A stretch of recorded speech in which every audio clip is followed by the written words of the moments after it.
The following podcast is brought to you by CDKOffers.com. Use offer code DIESHRINK for 3% off everything on the website and Broken Silicon for 25% off all Windows codes. All right, on with the show.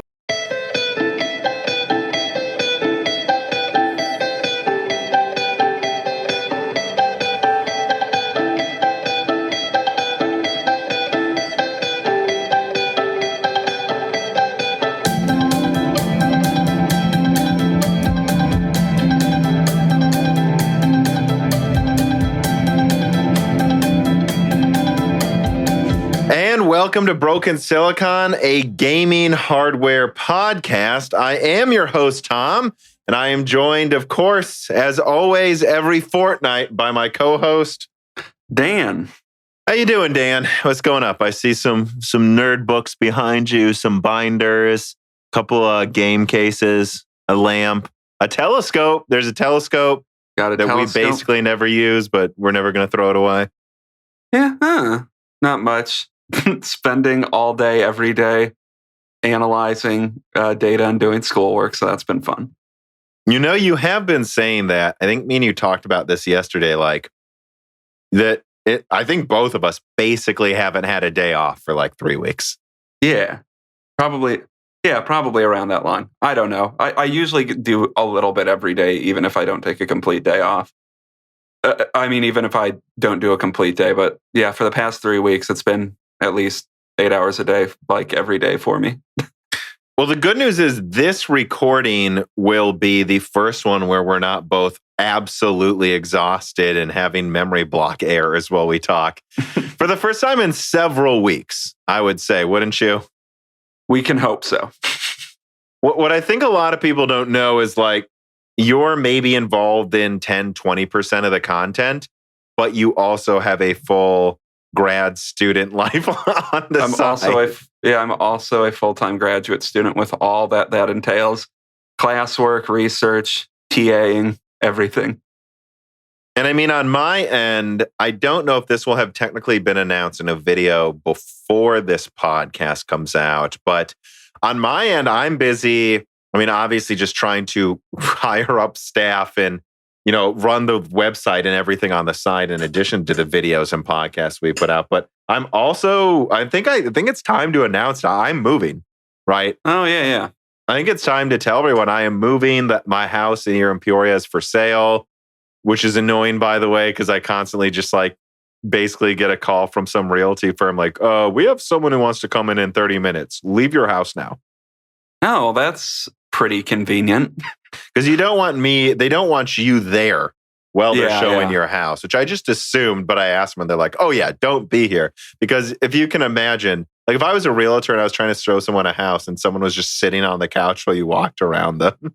And then I'm sure there's a lot of examples of people going, I don't know if I like this kitchen. And then the guy going, hey, what don't you like about this kitchen? They're marble, no?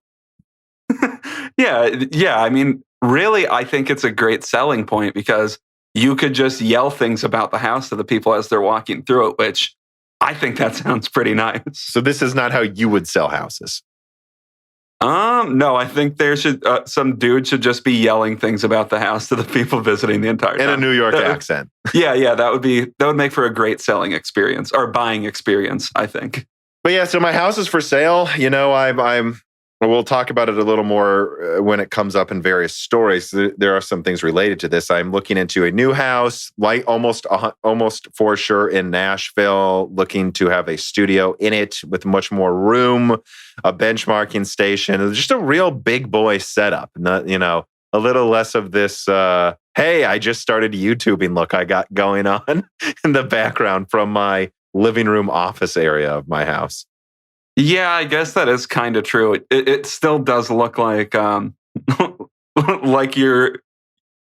this is just a little corner that you use for your work right now, and having a full studio would look a lot more professional.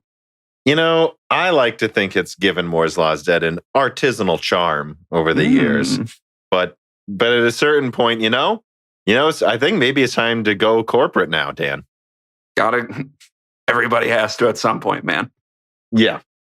All right. Well, I think that's enough of that intro banter. Let's get into some of the opening warm-up reader mails here. So Fire Squatch writes in and says, I've heard we can tip for beers, etc. during live streams. Assuming this is true, can we tip for shots? I'm asking for a friend. And I would say, it always has been, here's like $5, go get a beer.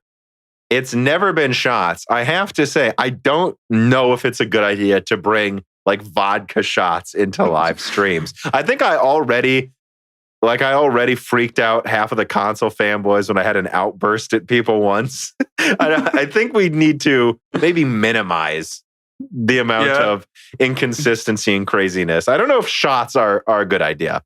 Maybe not going like 6 shots deep on a live stream. Maybe don't do that. I mean, you brought this up. There was that one live stream I did where it was like 5 times I got tipped for a beer, and I'm like, I'm done, guys. I think I've been going for like 2.5 hours too. This is one of the longest ones, and I was like 3 beers in, and I'm like, yeah, I'm done. I think we're done here, people. At a certain point, it was just like people, $15, do another beer, do another beer. Yeah, and it's like, this isn't that kind of show, or at least not right now, it isn't. And so I'd say never say never. Never say never to anything. But yeah, actually, this reminds me, when I was at college in Carlisle, England, there was this bar on Saturdays next to us, like nightclub-ish bar, that I think had 50 pence. Oh, it was something like for £1.50, you got 2 shots. And so me and Valerie would go there, and we would just, so we have to get 2 at a time.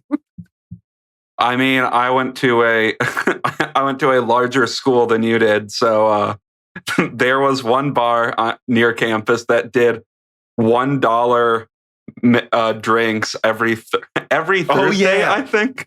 That was a dangerous idea. Yeah, that was a dangerous idea. I don't think they should have done $1. Yeah, you said it always descended into madness there that night.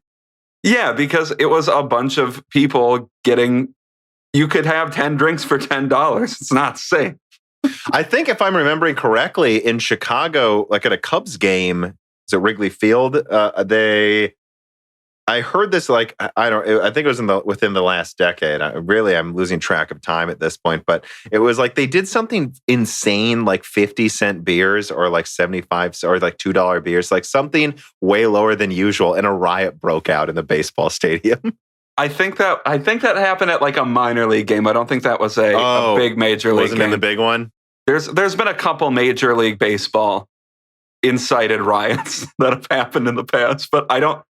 Correct me if I'm wrong, somebody. I don't think that happened in Chicago, at Wrigley Field, at least. I bet we now just have comments full of like 10 examples, though, that we can choose from, because I think this has happened multiple times. Root Knight writes in, and he says, I'm kind of late to the party, but I was listening to the cryptocurrency die shrink, which, remember, you get die shrinks on subjects you guys vote for if you are patrons. You can listen to those. Because when you were talking about the US dollar being monopoly money, I had a thought. If the value of traditional money is determined by the entity that backs it up, which I would just jump in here and say, since we're not on a gold standard anymore, it's just that's what money is based on now, backing up by the government. Do you believe the government is stable enough to depend on this money? Wouldn't you agree that right now Amazon gift cards could be used as a somewhat reliable form of currency? And my answer is yes, and I know organized crime does that a lot. Like a lot. It's still by proxy, though, backed up by the US dollar. So it's not perfect at this point. But yeah, if Amazon wanted to make Amazon bucks at some point, that would be a currency. Well, and they effectively have. And I do know a lot of illegal activity is paid for. Like what they'll do is they'll say, well, obviously we can't only pay you in this because you need to pay other bills, but we'll pay half of your pay in Amazon because it's entirely easy to hide that money. So, yeah, the people saying cryptocurrencies are used for illegal funds. I mean, so are like Amazon gift cards. So is the US dollar. Well, yes, so is the US dollar is the most used thing.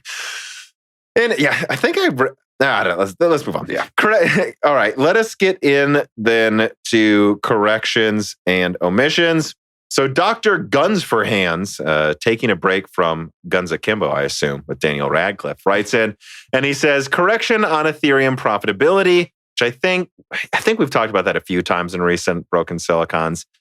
He says the reason that the profitability went down recently was a multifactorial thing. Difficulty increases due to the increasing hash rate was one piece of it. The other two are the price drop from nearly 2K mark and the more subtle issue of gas prices, which what is Ethereum at now? I bet it's at 2,000 now, isn't it? After the latest, oh no, it's at 1,800. All right, I think it got to 1,900 recently. Again. But anyways, and he goes, Ethereum's fees use a calculation of gas, how much processing is necessary for transactions and applications contracts to execute, which is dependent on the complexity of the task, right? Because depending on if you're just sending money or running a side chain, Gas has two components, a quantity for the transaction and a price per unit of gas, which depends on how willing people are to bid up to get to the front of the transaction queue. Highest price gets processed first. For a little bit there, gas prices went from high to exorbitant, which resulted in excessively high profitability in mining calculations. I didn't know that part of the gas price being part of mining profitability. In theory, this gets solved when Ethereum implements sharding, if they do, increasing the number of transactions per block by an order of magnitude, bringing the gas prices down. Yeah, so I mean, look, I've been mining Ethereum since, 2016, I want to say? 2017, at least 2017. 2016 or 17, I think. I don't really remember. Yeah, I don't remember when I first dabbled in that one. Before that, of course, it was Dash and Litecoin. But yeah, I thought that was worth reading because we kind of glossed over the difficulty increase without looking into it. And some people probably heard that. I don't know. Anything to add to that? No. The only thing I would say additionally is it's like, well, that's why you can't look at profitability for any of these coins and go, it's only going to go up from here. No, you should assume it's going to be half that just to be safe and whatever you're planning to make your money back. I guess he's pointing out that not that increase in profitability was even more, what's the word I'm looking, was even more temporary. And I think the point still stands then that profitability isn't going to be at the rate it's at right now forever. So the people trying to sell you some pickaxe to mine with, watch out. Selling you a Radeon 7 for $2,000. Yeah. Like it's very unlikely you're getting that money back.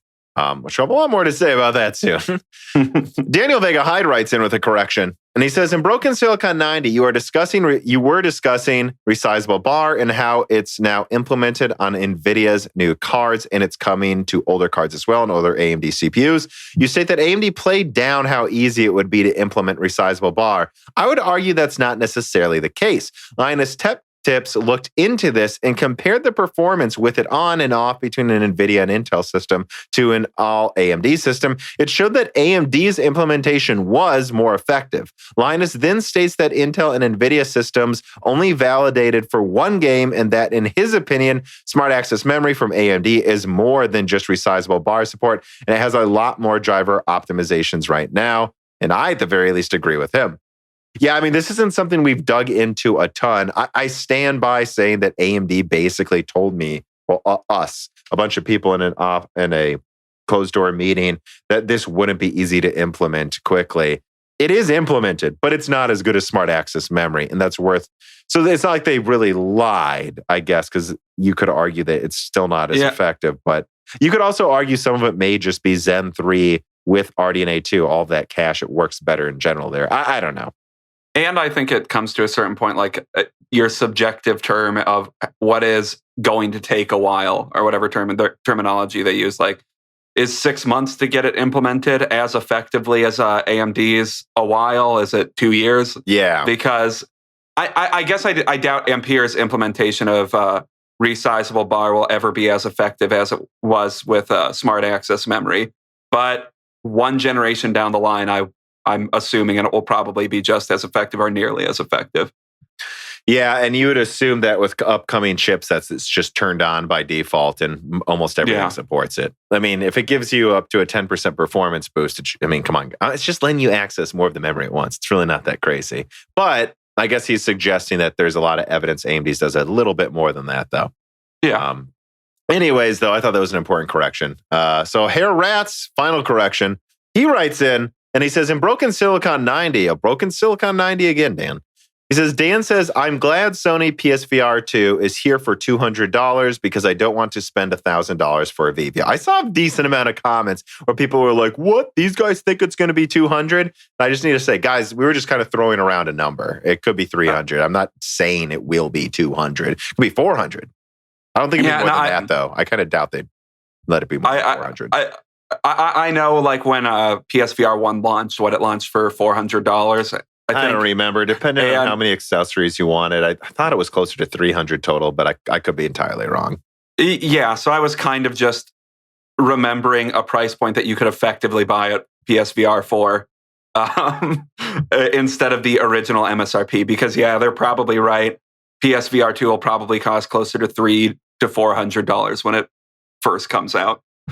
It would not surprise me if they kept it below 300, but the fact is I'm hearing they're going to replace the Move controllers finally. Yeah, I've heard that. They've been using since PS3, which I thought was nice because if you had some lying around or you had a few people with them lying around, you could just go to houses like, do you use this anymore? Can I use it right now? Like that was nice. But yeah, the fact that they're going to have to come with new controllers, I'd assume the whole setup's 300 or more, but I guess we'll see. But anyways, he continues his correction and he says, it's more of an FYI, but I think Dan has old info on VR headset prices. Well, yeah, we don't keep as much of attention. And he just kind of wants to go through a summary of what's going on right now with VR. So he says, number one, the Quest 2 64 gigabyte, $300. It's a standalone and works linked to a PC system with Steam. Most everyone is buying this, even though it requires a Facebook login, which he puts in parentheses. You do lose your games if your Facebook account gets banned. It's really gross, but people are putting up with it for how cheap it is. Pretty sure Oculus Facebook loses money on it like consoles to make money back through games. Better than a $600 headset from years ago, though, in terms of quality, despite these issues. And I would just say, yeah, see, that type of stuff bothers me, though. I'm really not interested in messing with this crap. I don't like that. It's pretty damn hard to get your Facebook account banned. I'm not worried about that. Yeah, but it's not I do find it weird they want like a weird DRM collecting your data through Facebook. Yeah, I don't like that either. And the Reverb G2, he says, number two, $600, spiritual successor to the Valve Index, and really damn good. Designed by Valve and HP, built by HP because Valve had crazy quality control issues with the Index. Yeah, it's good they went with them. You see, and that's $600. So that's something, and I know that I think it's the Quest 2 doesn't have as high of a frame rate as well. Don't quote me. I do know that they have like some 72 hertz thing going on, though, that they were going to patch it to 90, or one of these did. He goes, then there's the Valve Index for $1,000, 3090 of VR headsets is how I would put it. Still better than the Reverb G2 in some metrics. Most people are getting Quest 2 since it's $300 for a standalone that can run games by itself and with its Snapdragon XR2 ARM APU without a console or PC and connect to your PC and rival last-gen $600 headsets. It's very clear Oculus Facebook is taking the Amazon approach of market share now, profit later. When you have a monopoly on the space, scary thing is it's working. The fact is it's standalone headset too with late PS3 graphics. Basically means tons of casuals are buying into it who don't even have a PC, who don't own or don't game on console often. If curious and have time, check out the VR section of the Steam Hardware Survey with Thrill Seekers Tuesday Newsday videos on YouTube, 10-minute weekly VR news recaps. So I thought this was important to read because I do not believe me and you pay that close attention to VR right now. And this seemed like a pretty well-researched rundown of the current landscape. Yeah, the fact of the matter is, as when it comes to VR headsets, I'm really not paying that much attention to the new things that come out. Every once in a while I hear about something like the Quest, but I guess I don't know too much about the Quest, and I know that was also at a cheaper price point. And also, I'm just, for now, like, I actually have room to use VR in my house. I do just have to move as most people say, move the coffee table out of the way and push the couch back. I have enough room here to use a PSVR that I got for $150 a few years ago. That was a very easy decision to get that whole setup for that cheap. And I played Resident Evil 7 with it, and Super Hot. Me and you played Super Hot nonstop for 2 weeks. That was very fun. Very fun.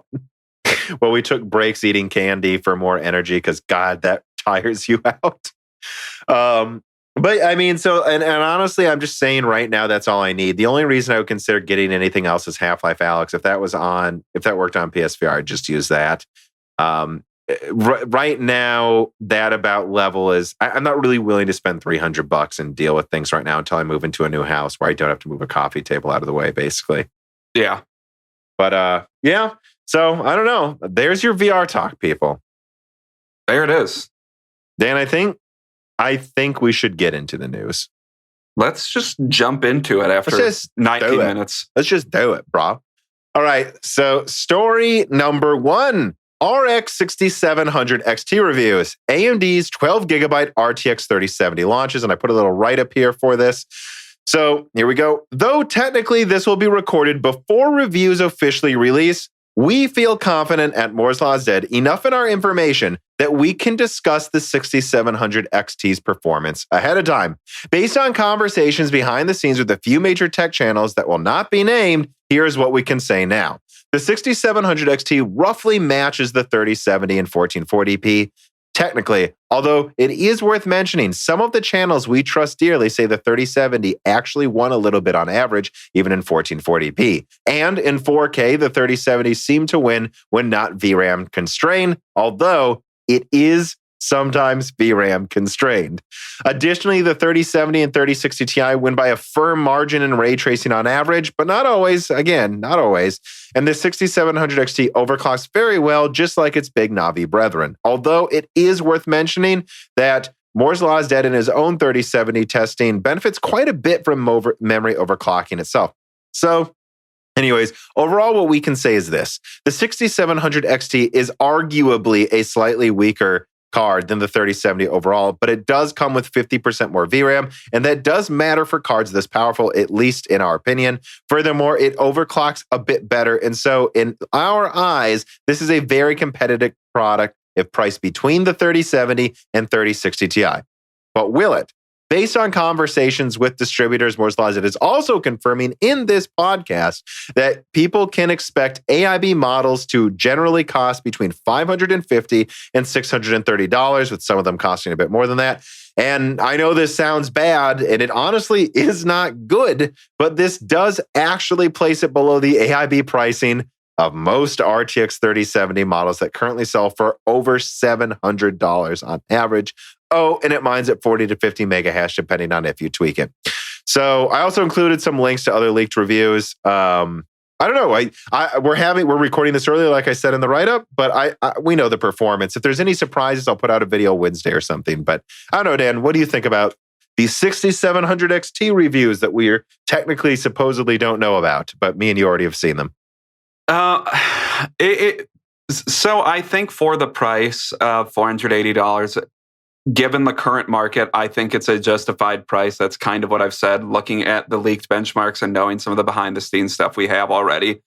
I think the benefits that the 3070 has over the 6700 XT are kind of a wash. The 6700 XT has more RAM, so in some games it will do better in 4K because of that. In some games, the 3070 will do better in 4K because it's a slightly stronger card. At 1440p, based on this leaked review I'm looking at on WCCF Tech, it looks like the 6700 XT pretty much, not always wins, but generally wins in 1440p.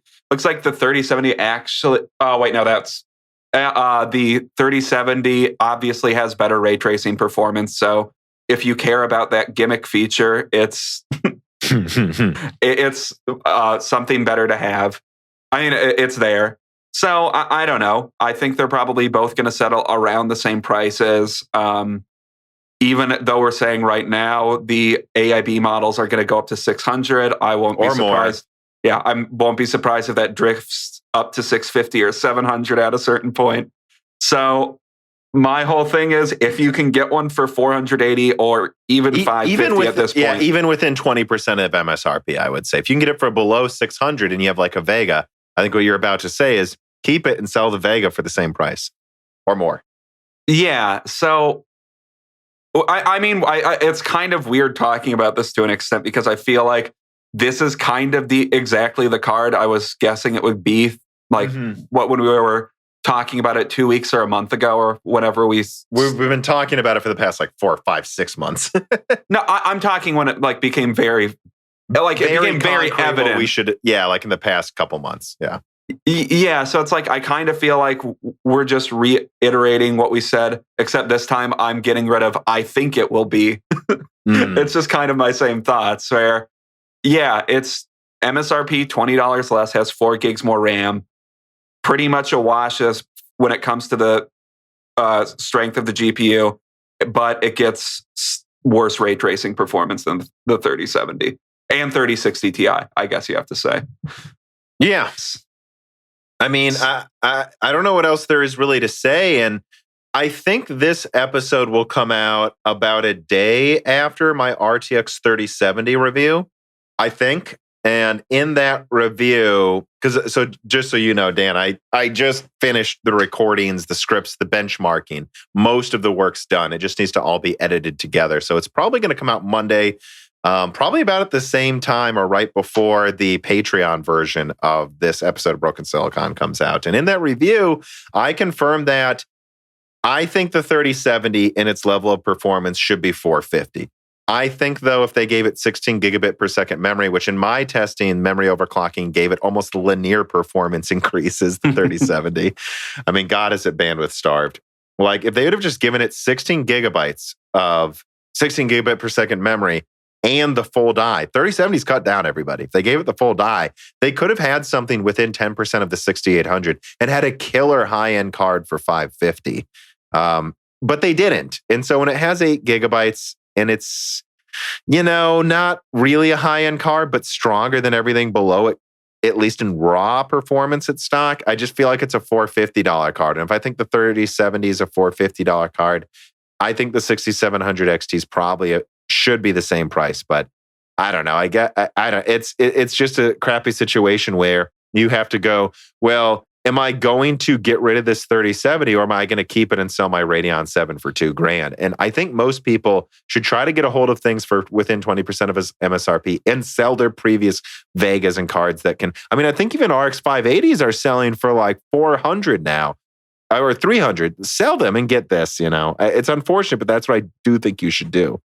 And if you have a card that's like good, strong in compute like your Radeon 7, I mean, yeah, you could have gotten a 3090 for what you can sell a Radeon 7 for right now. So if that's what you're looking for, you can do that right now. Assuming you can get a hold of a 3090, obviously, which I think that's one of the easier cards to get a hold of right now, though, isn't it? Because it's so expensive. Because they're so expensive. Yeah. Which I don't feel like I want that level of performance. Well, I mean, I'd take it, but I just don't think it's worth it for doubling power usage. I think the 3070 is fine. And so, yeah, I mean, the people who call me a fanboy, guys, I have an Nvidia system now. I don't care. I also do just want to highlight, though, quickly, looking at these benchmarks again, once again from that WCCF Tech benchmark leak. It's like most of these games, the benchmarks are ray tracing 67 in 1080p. They're getting less than 100 frames per second for a $700 card street price right now. Like, this ray tracing just isn't there yet, and I think it's kind of a fake feature almost. Yeah, and especially at this price point. And as you'll know, that's the conclusion I came to at the 6800 XT review, that I actually expected to be impressed by ray tracing, and I was overwhelmingly disappointed in every single game I tested. Yes, I tested Control, everybody. I just didn't play it enough to really make a big statement about it. I'm not impressed by it in Control. I'm not impressed by it in Battlefield 5. It looks terrible in Battlefield 5, honestly, which was their showcase game, supposedly. I think it's worthless in Metro Exodus. I think it's worthless in everything but Minecraft, which I find in my RTX 3070 review works well with the 3070. So that is one thing. But that's all I can really say. I think DLSS is a much more real feature, and that's only in a handful of games. I really think ray tracing is either overwhelmingly not worth a performance drop, or I'm being honest. You don't have to agree with me, and good for you, but I'm just being honest. I really think it makes every game I played look worse besides Minecraft. It's just, you ready for this floor to have a low resolution reflection that just makes the floor look blurry? You ready for this thing that was made out of metal to now look like it was chromed for some reason, even though it's not a chrome piece of metal? Like, it's just vomiting chrome everywhere, lowering your performance and making things that should just have pre-baked lighting that looks good, the pre-baked lighting and control looks great. You're just like, well, now here's a blurrier version of it, but it's more accurate, I guess. Who cares if it's more accurate? It looks like shit. Yeah, and then Miles Morales somehow miraculously has this amazing ray tracing on a quote unquote weaker system. I don't know. And that's because it required optimization and a really talented dev like Insomniac. I think Nerd Techgasm or someone looked into this where I don't know if it was Nerd Techgasm, but shout out to that guy on Twitter. I know some people have looked into this and found that there's a lot of evidence that optimizations to RDNA 2 that are probably coming can make ray tracing every bit as effective as on Ampere. And I think Miles Morales proves that. Yeah, I think it does if it's optimized correctly. But yeah. But devs haven't put in, and that's what I want to say too, is I bet it could work better on Ampere and Turing as well. I just don't think devs are putting in the effort. I think they're just like, yep, we added it and it's blurry. I mean, God, look at Watch Dogs on the Xbox Series S. Like they insisted on putting ray tracing on this 4 teraflop console that it makes the puddles look horrible. Well, yeah, the Series S is going to be obsolete. Well, it's already obsolete. The Series S is going to be unusable in 2 years. But well, I mean, you shouldn't shove ray tracing on it. I don't know if I'd say unusable. I would just say it's going to be a 720p console quicker than people think. But that's a bit off subject. Yeah, that's true. But as far as the 6700 XT, I think I said everything I have to say about it, unless there's other things you want to call out about the 6700 XT. No, I mean, look, if it was 480, it's over 20%. It's like 30% stronger or whatever than the 5700 XT. Gives you 50% more RAM, brings ray tracing features that, even though I think they're mostly gimmicks that the 5700 XT didn't have. We're using about the same energy as this 5700 XT. For 20% more, it's not worse than it used to be, but it's not usually going to sell for that much. And so it's like 480 would be okay, but like a begrudgingly accepted thing. Kind of like the RTX 2060 when it was 350 is like, okay, I guess it's better price performance than before, but it's still a 6 gigabyte card for 350. But it's kind of how I think of this now. But at the same time, it's like if you can get one for close to MSRP and sell your Vega for 700, I think that's what you should do. And using the 3070, which is a similar level of performance, I mean, it plays every game at 4K 60 like it's a joke, in my opinion, except for the games that run out of RAM, of course, which you'll see in my review, everybody. And yeah, I guess that was the thing I forgot to say is the reason I think some of these graphics cards right now are a compelling buy if you can get them reasonably close to MSRP is because you can sell some old graphics cards are selling for really exorbitant prices right now. And if you have one of those graphics cards, I think there's no reason to not sell it and buy a new one. Yep. I mean, you might as well profit off of this by selling shovels to the miners. And they're not making that money back. And yeah, again, that's a major focus of the last part of my 3070 review for all of those who haven't watched yet. Anyways, Matthew Salzberg writes in and he says, I guess my question is for Dan. What graphics card are you looking at as an upgrade from your Vega 56? I would say right now, what I'm looking for is if they're available, like I just said, for some reasonably close to MSRP, I think I would go for a 6700 XT or maybe a 3060 if I could get that 3060 for cheap enough. And it's not really because it's much better than your card, but it is 12 gigabytes and it is probably, it's about 5,700 levels of performance. So, that's probably like 20, 30% better than what you have. And it's like, hey, if you could get it for 350 even, I guess I'll take it. And now you could technically turn on ray tracing in a couple games. So you could play Minecraft RTX, and I've tried it on the 2060. It works. So now I can play Minecraft and RTX, Stan. Which is Minecraft ray traced is the ultimate feature I'm looking for. That's all I really need, man.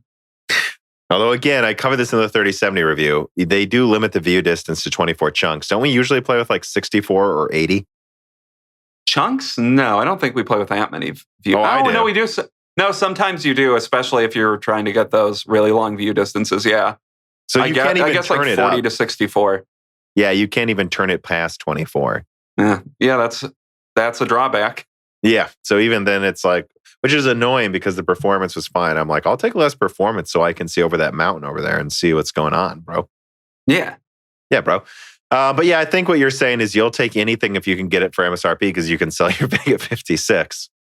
Or even depending on the card, like within 20% of MSRP, like you said. Like, I don't know if I could sell a VEGA 56 for $550 or $600 or something. You could probably sell it for $600 right now. Yeah, and then get 3060 for $400.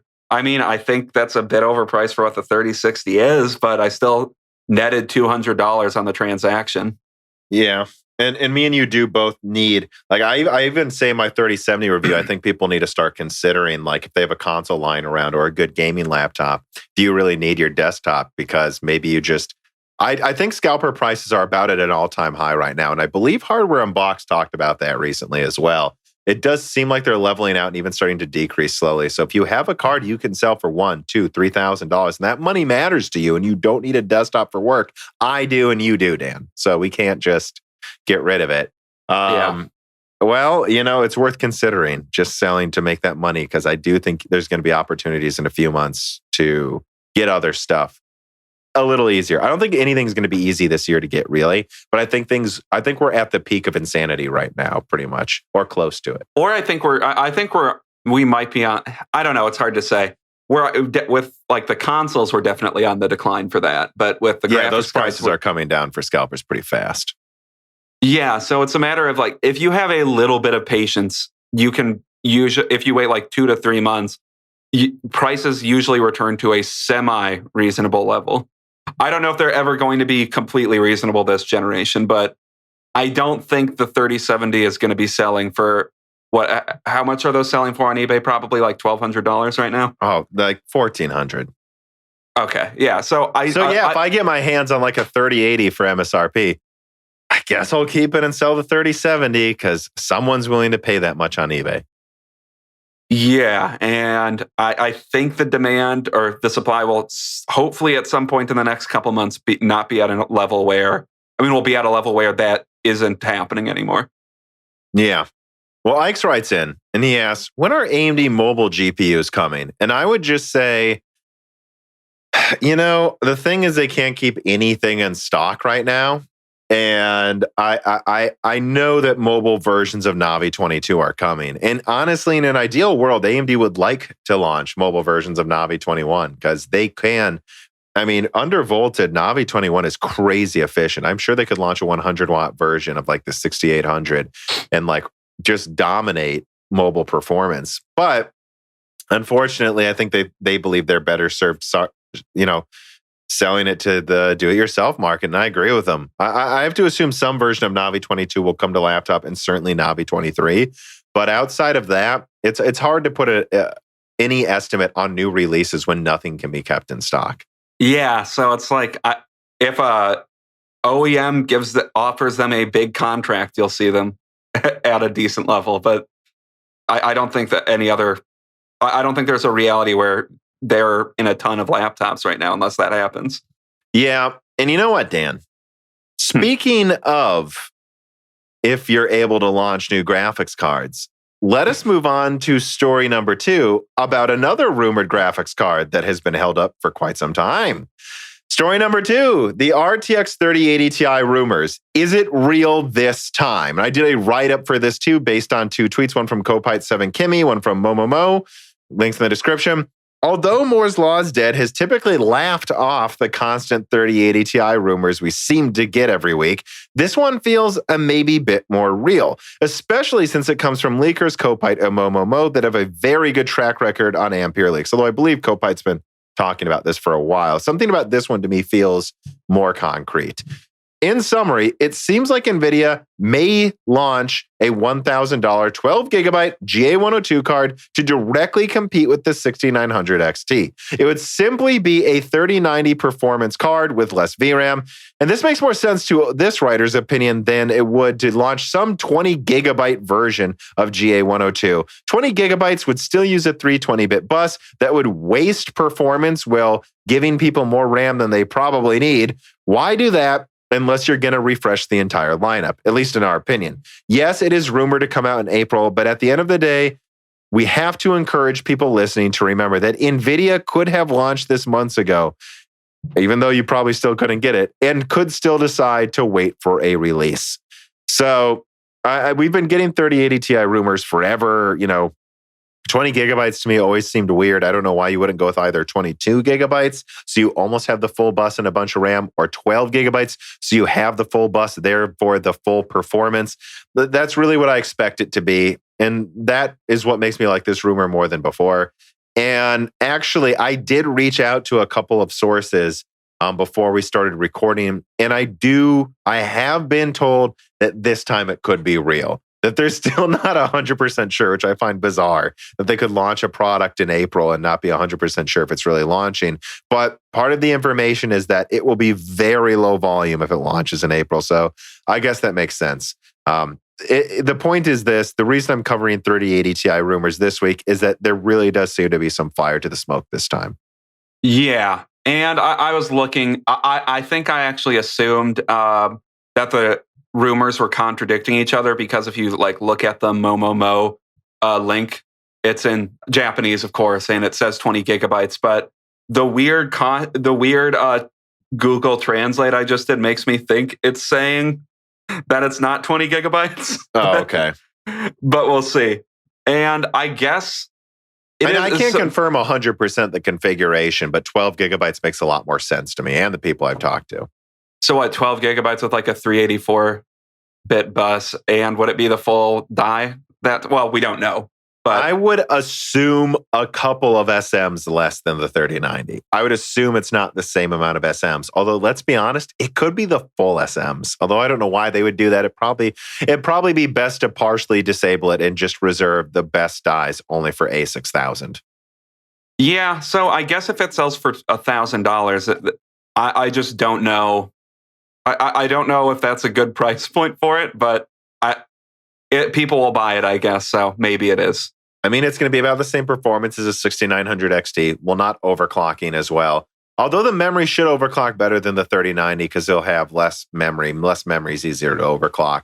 But, I don't know. If it was, again, at the end of the day, what I think is the 6800 XT, I just said it should be sub 700, which means the 6900 XT and 3090 are really vanity cards that you don't need the extra 5-10% performance. Where this should be priced, I don't know. It doesn't have 16 gigabytes, so it's not as comfortable in how much RAM it has, but 12 gigabytes is definitely enough. I don't know. You ask me, it should probably be an $800 card, but $1,000, they'll get away with it easily, especially when the 2080 Ti sold basically for $1,300 its whole life. Yeah, I guess that's true. I just want to. If this is coming out, if it's just a 12 gigabyte 384-bit bus, essentially 3080. 3090. Well, they're both close to each other, but yeah. Yeah, that's true, I guess. I just feel like the $1,000 price point doesn't necessarily warrant the increase, but nothing. It's borderlining a vanity card at this point, too. The 3080 Ti would be. I mean, you're looking at the one thing that would make it worth it to me is just, again, if you can get it a Founders one for MSRP, this is what AIB 3080s and 16800 XCs are selling for anyways. And I do think 10 gigabytes isn't enough, but 12 gigabytes, people need to understand. Yeah, people need to understand is that devs have been programming around 11 and 12 gigabytes since Titan Maxwell. This is how long they plan games to use that much memory. And you're just going to run into games if you're using 10 gigabytes of RAM where it runs out, or there's slight performance losses or weird frame drops while moving between areas. This is what I've seen with the 3070 with 8 gigabytes. I'm sure I'm plenty of games, and it's not just allocation, it's actually usage. And it is also worth mentioning that if you have only 16 gigabytes of DDR in your system, that you're going to use up a lot. You might run out of RAM easier with 10 gigabytes as well, because they'll cache more of it in the DDR to swap it out quickly. I think that's worth pointing out as well, is when I had my Radeon 7, there was actually less memory allocation in most games. There's more memory allocation in it, but it's not just because, it doesn't need it. It's because they'd rather put it on the graphics card if there's room than cache it in the DDR. So I really think 12 gigabytes is a major selling point. I'll say that. over 10 because 10 is just such an awkward number. There's no other 10 gigabyte cards. Devs have been planning for 11 and 12 gigabytes, not 10. Well, and the second I saw the 3080, I thought it should have been at least 12 gigabytes of RAM. 10 was a terrible number to settle on. Yeah. Well, I mean, it's just, I don't know. It's hard to say because it's so awkward. I just, again, can't help but feel like Nvidia should have launched the full die of GA104 with 16 gigabytes and called that the 3080 for 600, and then launched some 20 gigabyte or something version of the 3080, and then called it the 3090 or 3080. 3080 Ti or something. Yeah, I'm sorry. I'm getting confused while I talk. Yeah. And then make the 3080 Ti like a 22 gigabyte card for 1200. I don't know why they didn't do that. This weird awkwardness where the 3060 has more RAM than everything but the 3080 Ti. But this is what they're doing. So the 12 gigabytes matters. Again, I guess that's what I'm saying. Yeah, well, and as of right now, the only card that has more than the 3060 Ti in their lineup is the 3090. But yeah, it's just 3060. You mean not 3060 Ti? Yeah, 3060. Sorry, but yeah, it's just a bizarre, weird-looking lineup, and I don't know if they release the 3080 Ti, and I guess I don't know if they'll transition the 3080 out of production. See, that's what I want to know is what's the point in launching this graphics card if you can't keep stock available? And the only thing I'm forced to conclude is they'll probably massively reduce production of the 3080 and prioritize 3080 Ti and keep it at 1,000, which will have much higher margins on it too at $1,000. It'll cost like an extra $20 to make a 3080 Ti versus a 3080, by the way, guys. Yeah, maybe literally just an extra $20. So they might as well do it and sell it for 1,000 because everyone's willing to pay that much for that level of performance.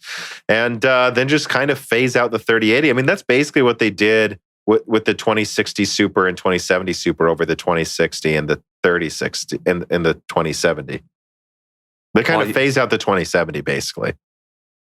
Yeah, they did. Well, and the Super lineup was a weird thing because I think they then subsequently went on to phase out Supers in favor of the originals, if I'm remembering correctly. But yeah, I think at least the thought is they would phase out, if this comes out, of course, the 3080 Ti would phase out the 3080. And I don't know if sales plummeted after that. Maybe they would retransition to making 3080s again. So in summary, though, there's smoke to this. There's really is fire to the smoke. Nvidia is, I can't promise it's coming out. No one's 100% sure still. But at the very least, there's a very, very decent chance it will launch in April. But it will be a paper launch. There will be no volume. And I assume they will phase out the 3080, prioritize the 3080 Ti over time and volume into May. And it's just going to be a 12 gigabyte 3090. If you can get it for near MSRP, I don't know, maybe you'll be able to sell for $2,000 on eBay. Probably. You probably will be able to. Metal Shark writes in, just like you guys can if you support us on Patreon. And he says, Jay's 2 cents demoed clock steps that have twice the precision on the 3060 compared with other Ampere cards. 7.5 megahertz steps instead of 15 megahertz. And he said he thought it was a double precision with voltage too when asked later on Twitter. Here's the source. Is this something we can expect to see brought to other Ampere cards with this month's VBIOS update for Resizable bar? I mean, what I would say is I haven't looked into this much, so I'm not an expert. But if that is true in the 3060, I know the GA106 was finished validation after 102 and 104. So it wouldn't surprise me if there were a couple of little tweaks in there that they didn't have in the cards that launched first. In other words, I wouldn't be surprised if it was a revision of Silicon that had that, and it's not at the BIOS level. Although it could be, and there could be Silicon revisions. There are usually that will come out for GA102 and 104 as well that might have this. So basically what I'm saying is, I don't know, but don't rule out it's a Silicon thing, a BIOS thing, or neither. This is the hottest topic people want to know about, megahertz stepping between different Ampere cards. We should do a whole podcast about it for 3 hours. Oh yeah, people would love to hear 7.5 megahertz instead of 15. Oh, yeah, bro. 7 nanometer writes in and he says, hello, Tom and Dan. AMD and Nvidia are pushing the power usages of their current gen GPUs. Not to mention that Intel has been pushing power usage as well for their recent lineups of CPUs. With the information you've received thus far, can you speculate what we can expect with the upcoming products, RDNA 3 and Hopper? Do you reckon power usages will go down, remain the same, or God forbid, be pushed even further? And honestly, my answer is I expect AMD to push 350 watts with some version of RDNA 3. We've already demonstrated there's a market for 350 watt 3090s. And I know for a fact AMD wants the performance crown with RDNA 3. So unless there's some reason they can't push power that much, I do expect AMD to push power usage higher. And if they can cool it with a liquid cooled version, wouldn't surprise me if they push it to 400 watts. I mean, there's 400 watt A100. I mean, if you can push power usage further to get more performance, and there's a market for that, they're going to push it forward more because, frankly, I think what this has proven is the market is willing to spend $2,000 on a card. So if AMD can, I don't know, use 50% more energy on a graphics card and get that money, and get that thing 40% stronger or something, they'll do it. It's just a good business decision if they can do it effectively. Yeah. And then because AMD will probably try, I bet Nvidia does as well. All right. Let us move on to story number 3. Hardware Box investigates massive CPU bottlenecks on Nvidia Ampere. And let me see here. I have a little write-up.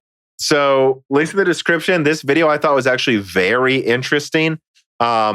Though Moore's Law is Dead does not typically cover one-off testing videos as a news story, this one merits a bit of discussion in these hosts' opinions. It seems if you do not have one of the best PCIe Gen 4 CPUs, you have no business owning something above an RTX 3070 from Team Green, at least if you play DX12 games. In short, Nvidia seems to have a massive CPU overhead problem in their current DX12 and Vulkan drivers that massively holds back performance in some games by double digits. As of now, we cannot promise the situation will get worse with upcoming titles, but it should be concerning to think that at least right now, high-end Nvidia GPUs make less sense than they could to people without a Zen 3 or Rocket-like CPU. This directly explains some of the odd performance of Ampere in 1440p and 1080p, at least in DX12 games. Perhaps Ampere wouldn't be as horrible in 1440p if its drivers had less overhead. In many ways, this could also explain, this would also explain the relative performance of these resolutions. The final thing that's worth mentioning is that AMD has had this issue with DX11 titles before, although it was never this bad as far as we can tell. So, yeah, what I would say is, based on what I saw, it looks like the 3070 is. It appears that it's CPU bound on pretty much every CPU, even up to like 1440p in a lot of games. Is the way I would quickly summarize it. But it should be okay in 4K and generally in 1440p. Generally in 1440p, yeah. But like if you look at Horizon Zero Dawn's benchmarks, I mean, on ultimate quality, the 3070 gets 100 frames per second on the 5600X. And on the 1600X, it gets 84 frames per second. And if you're looking at the 6800, it's generally the same performance on the 6800 until you get to like the 1600X, where it drops from 115 to 107 frames per second. So I think this basic summary is if you don't have a 5600X or better and you're not playing in 4K, the CPU is going to majorly limit the 3070 where it wouldn't limit something like the 6800. And the way I would summarize it is with the RTX 3070 in Horizon Zero Dawn, you get the same performance as a 5700 XT, unless you're using Zen 3. Yes. And that's very bad. Bad. Yeah, and then I was like looking at these Watchdog Legions benchmarks, and part of me, I didn't really even want to talk about the Watchdog Legion because it's Watchdogs Legions who plays that. No offense to people who like it, but no, but it was so stupid. Like the performance was insane, and I guess maybe that speaks just to the isn't overhead. very good in general. Jeez. I think in some conditions, the 3070 was literally like frame per frame matching the 3090 with certain configurations. Yeah, I'm seeing that now, looking at it. That game just doesn't look like it utilizes CPUs very well in general, though, based on what I've looked at. But I don't know. It seems like Horizon Zero Dawn is a better, from what Hardware Unboxed put out, is a better thing to analyze. And yeah, I would say like if you have an i3, you really probably should be thinking about upgrading your CPU before getting a 3070. But I think that, yeah, I don't think, I think the way I would phrase this whole situation is I feel like we had to bring it up because this is way more than before. I remember with the 7000 series from AMD, HD 7000, they demonstrated if you don't have like an i5, if you have Bulldozer or Pile Driver, which had way less IPC than even, like an Intel all of Intel's, all the same IPC, right? Like if you had something that wasn't the latest IPC, you could see like 10% performance losses compared to Nvidia in DirectX 11. This is like way more than that. And it's kind of like a public service announcement of, I don't think we need to talk about i3s because who has an i3 who's getting a 3070? But I do think we need to talk about people who have like a 3600 or a 3600X. Like a lot of people have that, and then will want to get a 3070, and even a 3060 seems like it could be held back in some games. Yeah, and I think that's completely reasonable. You got a mid-range CPU last year and you're looking to upgrade your GPU to a mid-range GPU. I think that's a perfectly reasonable upgrade path that a lot of people would take. And just know if you're doing that, at least where it stands right now, you're going to get a pretty big loss in performance because the Ampere is specifically more CPU bound for one reason or another than RDNA 2 is. And Steve from Hardware Unboxed did put out an update where he says it does seem to be a DirectX 12 issue. And AMD has a bit of an issue in DirectX 11, but this is still way more drastic for NVIDIA and DirectX 12 versus the other. And more drastic than I think we've seen in anything before. So I'm just, again, saying, like, guys, like, it's worth mentioning that, yes, Zen 3 has absurdly high IPC and higher clock speeds than before. So that makes up for it to a certain extent.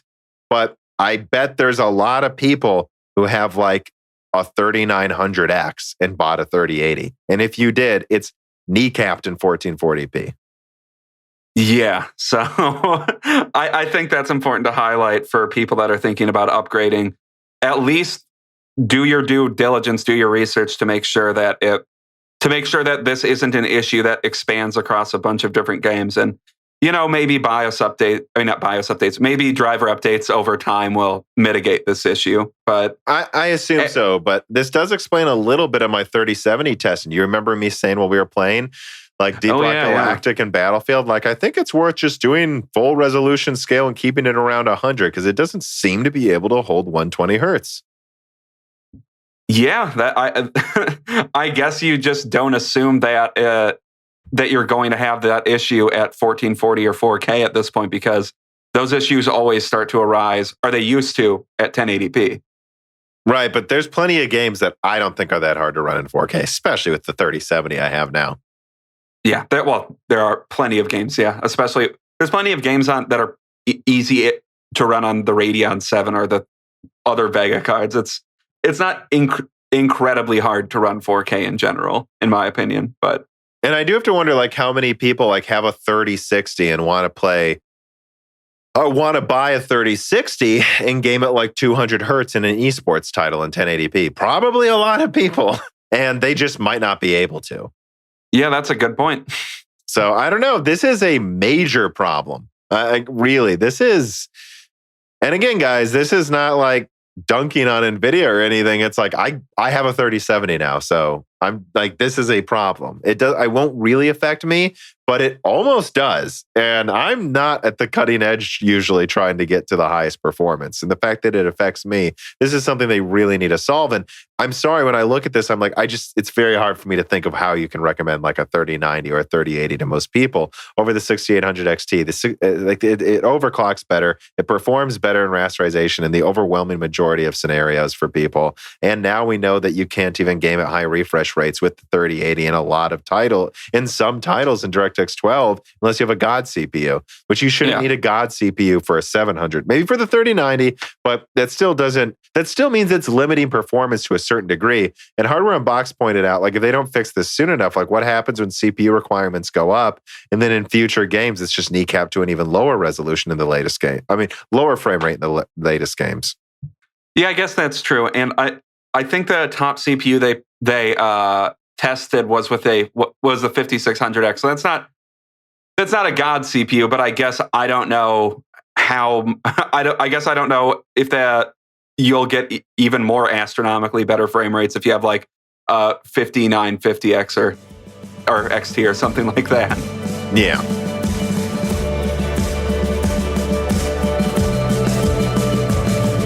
Gosh, Reese, why does Windows 10 Professional have to be so expensive?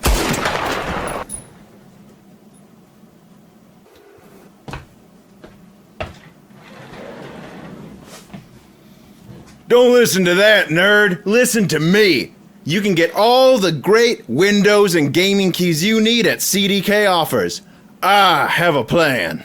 Go to cdkoffers.com to get all the Windows Professional and Microsoft Office keys you need, and games as well. Add them to your cart, and you can even apply one of them City Slicker promotional codes like DashRing for 3% off software and Broken Silicon for 25% off all Windows codes. I do have an account on this website, and it is ultra easy to use. Just submit your order, use PayPal, credit card, or Bitcoin, and go to Windows website to download Microsoft Professional. One more time, that's go to cdkoffers.com. They are a fantastic sponsor of Moore's Law is Dead. Use offer code DashRing for 3% off everything on the website and Broken Silicon for 25% off all Windows products. Now, back to the show. All right, let us move on to story number 4. Moore's Law is Dead leaks 40-core Ice Lake DG2 progress and ambitious future Xeons from Intel. And here's a little write-up I put together. Again, videos in the description. And actually, there's another article that came out that backs up what I leaked. On March 11th, yours truly leaked the following. ZHBG progress. Nothing has changed from Moore's Law is Dead's October 2020 leak overall, stating that a 3070 killer that consumes around 200 watts and comes with 16 gigabytes is the plan and coming from Intel eventually. The only notable thing is that it is highly unlikely to come out before Q4 2021 in any real volume. Furthermore, the 40-core Ice Lake is undergoing validation and will likely launch to at least special Intel customers, with very good things being said about it by multiple sources. Dual socket 40-core Ice Lake systems could be very real competition in many scenarios, especially when you consider that they tend to license per core now for licensing costs. So that could be competitive with Zen 3 servers as well for some customers.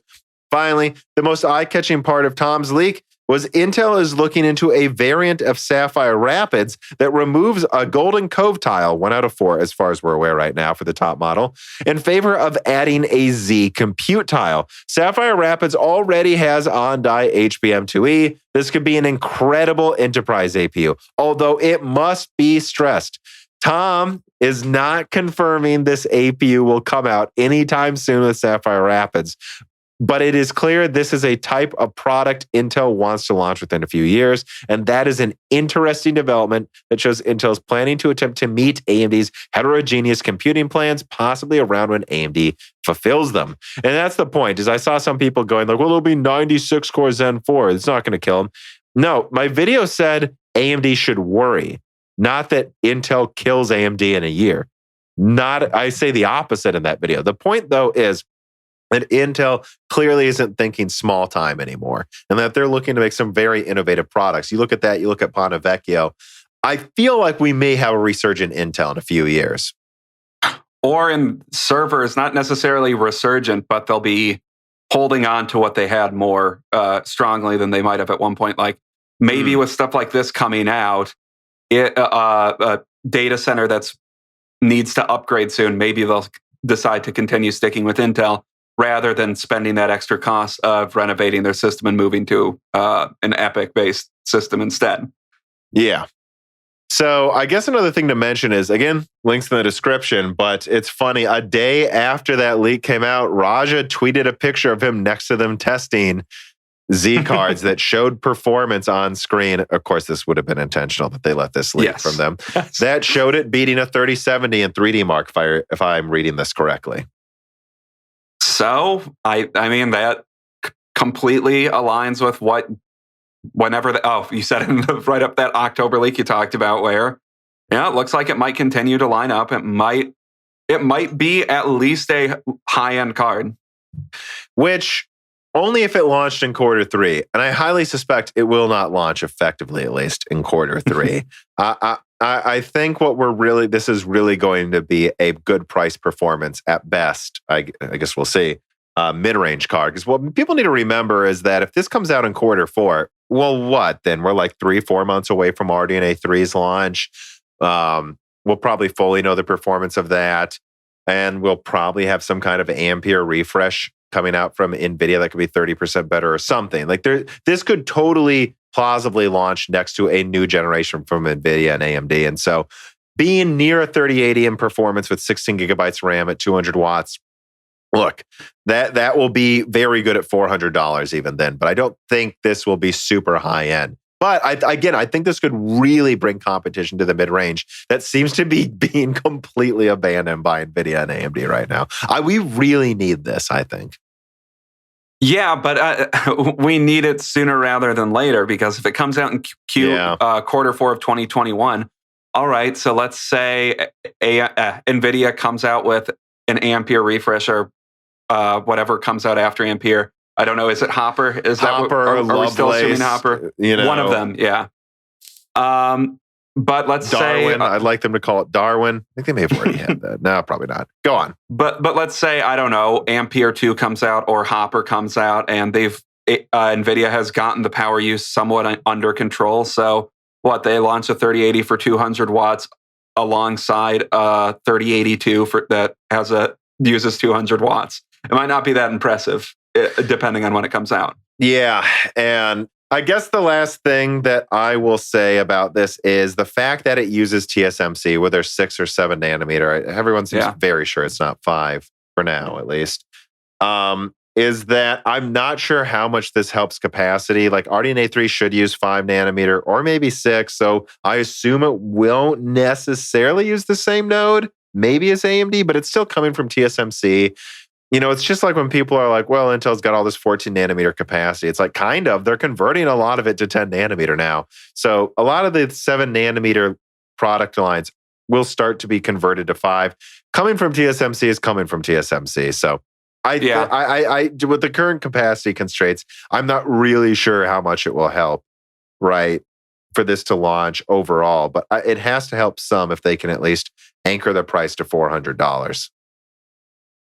I mean, it might not help that much with availability, but it could overall help with pricing, which I don't know. I guess that's also assuming, I think you talked about that in the Adored episode, that's also assuming Intel would launch a product at a good price, which, I don't know, to buy their way into the market, I feel like they would have to do it somewhat competitively, but maybe I'm wrong. I think there's a misconception about Intel and prices. I think people think Intel always overcharges, and that's just not true. Intel just never wants to lower the prices on a previous product. Mm-hmm. They would rather have a new lineup come out, give it the same nomenclature, 10700K replaced by 11700K at the same price. It's not about overcharging. They just don't want to be perceived to drop the price on a certain level of SKU ever, because then they know it might be hard to get back up to the previous price point. This is, I've talked about this ad nauseum about Turing establishing the $800 price point for the 80, and they want to keep it there forever. I guess that's a good point. So, and you saying people saying they've never launched things for a reasonable price. I mean, I don't know, back in 2012, 2013, 2014, 2015, I would say all of that stuff was launched at a reasonable price. And Nehalem versus Phenom too, things were more than reasonably priced. Oh yeah. I mean, honestly, everything back up until up until Zen made their price points look stupid, really, their prices were reasonable. Yeah. So I guess in summary, the last thing I will just say is that at this point, based on the information I have, I do think ZDG2 is probably going to launch. I still can't promise it, but I think it will, at least in terms of some Vega Frontier release near the end of this year, and then probably at least revision that comes out early next year. Some kind of card. I think it is coming, people. Can't promise it'll be great, but I think it can be at least be okay and at least launch to some degree. Although again, not 100% sure. I mean, it does seem like 40 core versions of Ice Lake, which there's always been that the full die was about 40 cores. We never knew if they'd be able to yield well enough to give the full dies to some people, but it seems like they will. So that's good news. It's good news. And the final thing, Sapphire Rapids APUs. Guys, I think I saw one article say Intel has a Zen 4 killer coming, and it's like, that's not what I said. What I said, though, is that Intel is testing out this type of a product. And I want to be very clear. Not everyone of my Intel sources has heard of this, so this isn't widespread. Yeah. What else is there? I've also heard confirmation that there is the 256 execution unit version of DG2, and then there's 512. I know that there's rumors of a 384 one. I'm just saying what I've been told. I know of the 256 and 512 officially from several sources. So I think at least those two versions will come out. Yeah, and I think hearing hearing talk or chatter of things other than the 512 execution units, I think bodes a little well that there might be a real lineup, but maybe I'm just being hopeful. Yeah, a 256 and a 128-bit die. Oh, okay. And 384 is the rumored 192. You have to assume they're testing all of this, though, guys. I know 512 is happening. I just don't know which of the lower SKUs they'll decide to also make. Just like they tried all different types of stuff with Big Navi, guys. Well, yeah, I don't think. I doubt it would be smart for them to launch a 128, 256, 192, 384, and 512 execution unit SKUs. That would be a lot of dies. Speaking of a lot of dies that aren't going to be a good launch, let us move on. Dan, you love that segue. Let us move on to story number 5. Intel Rocket Lake Core i7 and Core i9 leaks. We've got good news and bad news. Quoting from tomsguide.com, unfortunately, not all of the news for Intel is good on Rocket Lake. The Core i7 11700K 600 score on the single-threaded test comes up short of the Ryzen 7 5800X and the Ryzen 9 5950X. They get 622 and 633, respectively. Then on the multi-threaded versions, the i7 11700K netted a 5,749-point score, lower than not just the 5800X and 5900X, but also the 10th gen i9 10900K multi-threaded score as well. All that said, take these early scores and numbers as a preview, not a verdict. As WCCF Tech's Usman Perzada notes, the final variant could potentially be better than this, but unlikely to be worse, as Intel could push these processors harder. So, in summary, Rocket Lake should meet Zen 3 in gaming performance, but numerous leaks suggest it could actually fall behind slightly on average. I've been saying this forever. It would not surprise me if some Rocket Lake reviews found it overall gamed worse than some Zen 3 processors, while consuming vastly more energy on an inferior and expensive platform.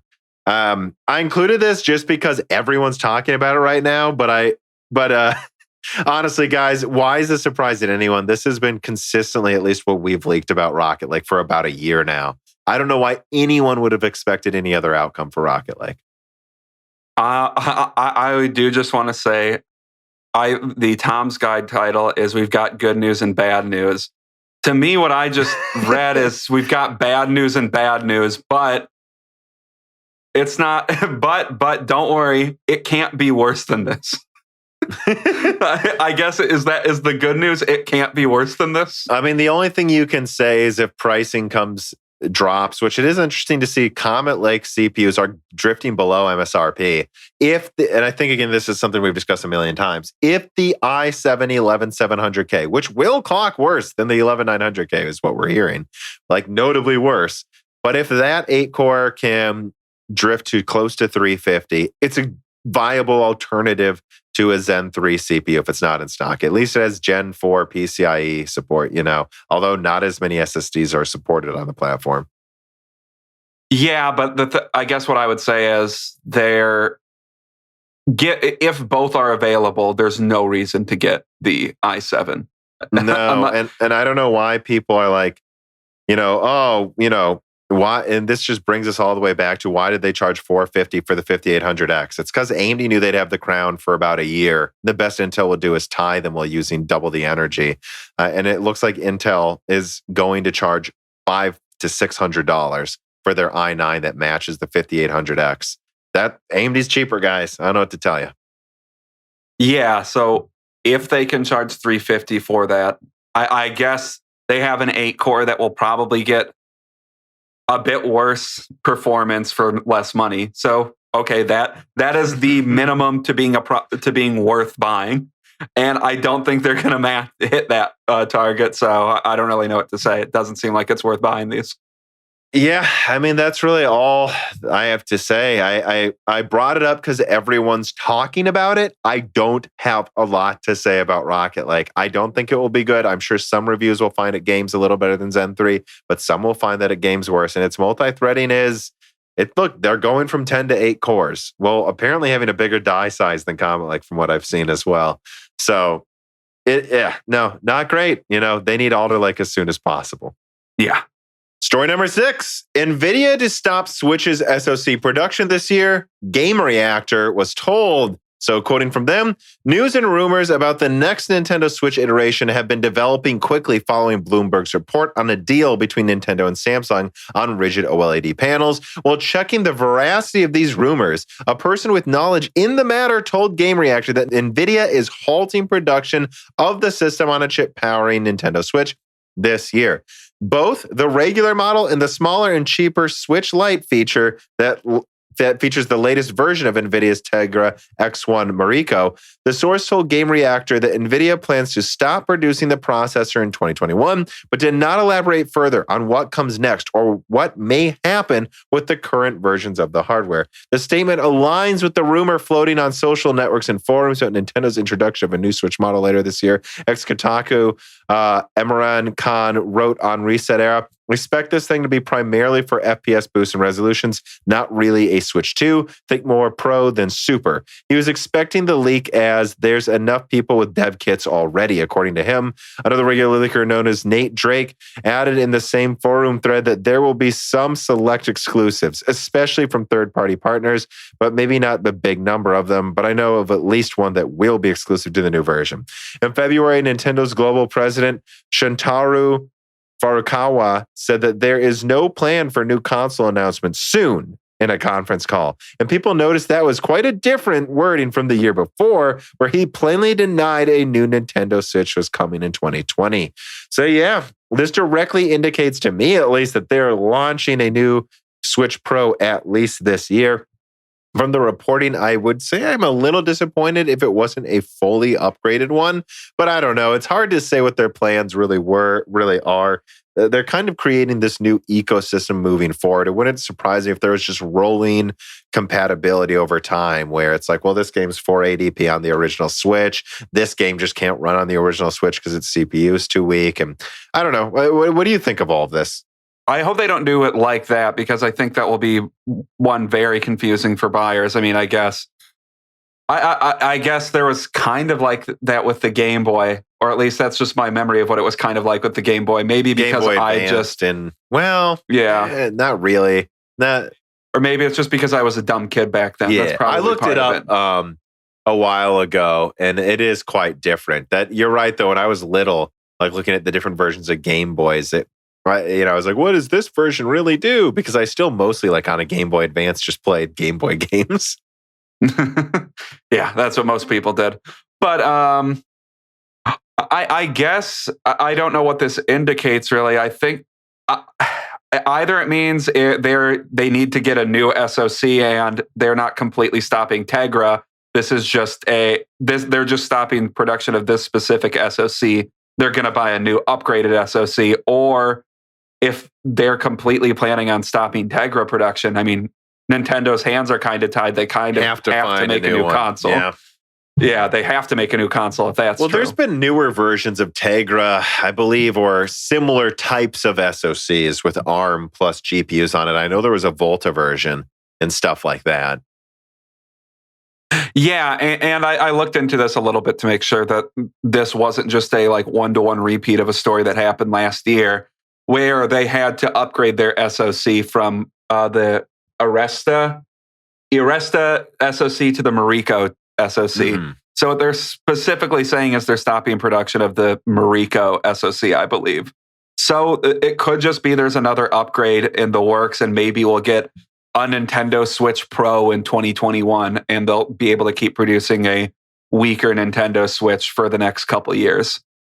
But if they are just not supplying these SoCs completely anymore, Nintendo needs to make a new console. Yeah, when I look around, of course, there was the Maxwell Tegra, a Pascal Tegra. And I'm looking here. I'll put this as a link in the description. I'm seeing a Volta Tegra, like I already mentioned. I just remembered that. But I don't... Oh, and then there's Orin coming out that has Ampere. Oh, so they could be moving to that. Yeah, and if they move to something like that, I think that would necessitate like a full, calling it a new thing, like calling it the Switch 2 or something. Not just, or I don't know, Nintendo doesn't seem to like doing that. Because this would be 2,000 Ampere CUDA cores versus 256 Maxwell cores if it used Orin. I doubt it's using that then. If they're using... That'd be like way stronger. Yeah, this is Xavier's 512 Volta CUDA cores. I mean, if we're looking at how they've upgraded in the past, I could almost see them doing that this year. Yeah, that's what I would say is I wouldn't assume going with the newest. Oh yeah, and it has 10 times the bandwidth moving to Ampere. Oh, what a surprise. Almost 10 times the cores and 10 times the bandwidth to go with it. Yeah, I mean... Yeah, it said they were working with Samsung on the OLED panel, though. Yeah, I don't know. I would say it would be certainly interesting if they went with some Ampere version that's, like 5-10 times stronger. I don't know if they will, though. I don't think they will. I think Nintendo has decided they have... Up at 2,000 Ampere cores. That's like 2/3 as powerful as a 3060. If they did that, they could definitely have something... I don't know, somewhat close to an Xbox Series S, which I put in the notes here, is what I want them to do. I want something close to an Xbox Series S in performance so that you can truly have net with an SSD in it for true next-gen gaming on the go. It'll be weaker, but I see no reason why. Remember, the Series S launched in 2020, late 2021. I see no reason why they can't make something if the Series S uses like whatever it is, right? Like 50 watts or something. Why they can't make some version that's almost as strong with the latest tech a year later that gets to around 20 watts. They could almost give you that in a handheld. They probably could, but I do wonder if they would want to charge something like $400 for that at that point. If it's a mobile platform, something that strong, that might be $400, which I feel like Nintendo wants to stick to like the $300 price point going forward. But I just feel like they've got to think long term. The series, I don't know how popular the Series S really is, and I mean that literally, I don't know, but relative to the Series X or PS5. But what I will say is it's going to be at least forced on developers by Microsoft to support that level of raster performance for even if it's 720p on the Series S. And because I think they were talking about how an upgraded version, which we'll get to as a minor story, of Metro Exodus is targeting 4K 60 on Series X and hopefully near 1080p on the Series S. So if it was weaker than that, maybe it'd just be 720p. But this level of performance, this is my problem with how Nintendo's designed their consoles for the past, I don't know, a while now. But anything after the GameCube. Like since the GameCube, yeah. The GameCube was pretty powerful for its time. But after that, I just feel like if Nintendo put that little bit extra in there, just eat a little bit more cost, they could make something that keeps up with their next gen, with the Sony and Microsoft brethren. Like for example, if the Wii U, I don't remember how much RAM that had. I think it had like 2 gigabytes or something. Like if that would have had 4 gigabytes and been a little stronger, which they had got a nerfed power PC CPU. I think again, bringing up 4A games from Metro, they said Last Light couldn't run on it ultimately because its CPU was just clocked too slow. Like, I just feel like if they would have just gone that little extra, or with the Switch, given it that little more RAM, a little stronger, gone with Pascal instead of Maxwell in their SoC, which they could have, by the way, guys. Don't make no mistake about that. They decided not to. They could have had a Switch that's like 50% stronger and can run PS4 games. Why not do that? Why not make something that's close to the same level of performance as a Series S so that there's no, oh, we got a 30 hertz version of Doom on it. No, make it so all third-party games go on there. The Switch is selling really well. Just make it a little better. Remove the bottlenecks required and sell something that gets all third-party games. And this will sell even more like hotcakes to the hardcore gamers. Yeah, and I don't know. I kind of feel like, to an extent, Nintendo's going for a new strategy. Or I don't know if they care. It seems to me like they want. There's always more money to be made. That's what it frustrates me. I think they've decided they want an ultra curated library where only exactly what they want goes on it. I mean, that's just it's just a shame because it could be so much more if they just pushed it that little further. I don't disagree. I'm not saying I agree with the strategy. I'm saying I think that's what they're doing. I really don't know though. Or they're just ultra profit focused right now on every single thing they're selling. Like Sony will consider. Well, right now I think they're making money, but Sony in the past was willing to lose money on a console. They're definitely losing money now. They've already publicly said they're losing money on average with the PS5. So what I would assume that means is they're about breaking even on the disc version, but the discless is for sure losing money. Each one sold for $400.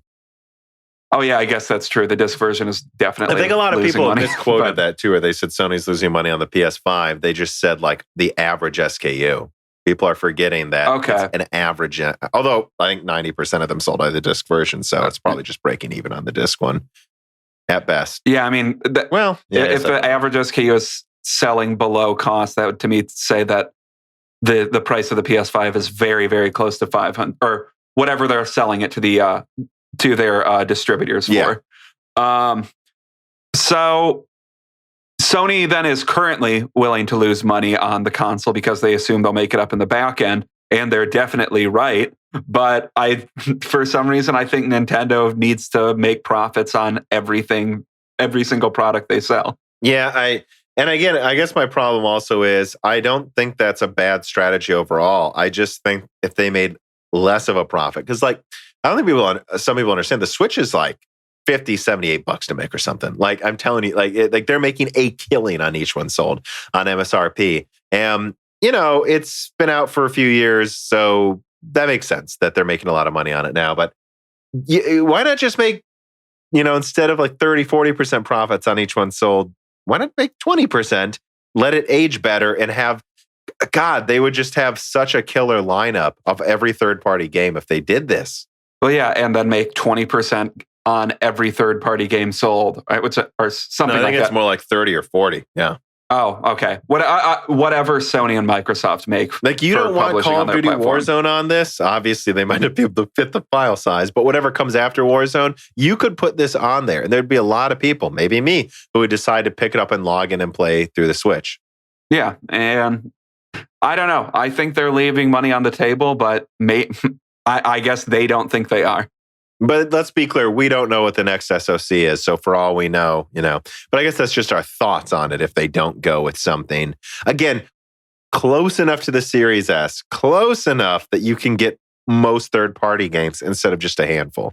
Yeah, and who the hell knows? Maybe they're releasing a follow-up to the SoC they're making another upgraded Maxwell SoC, and that this leak just doesn't detail that. We just know the current SoC isn't being produced anymore.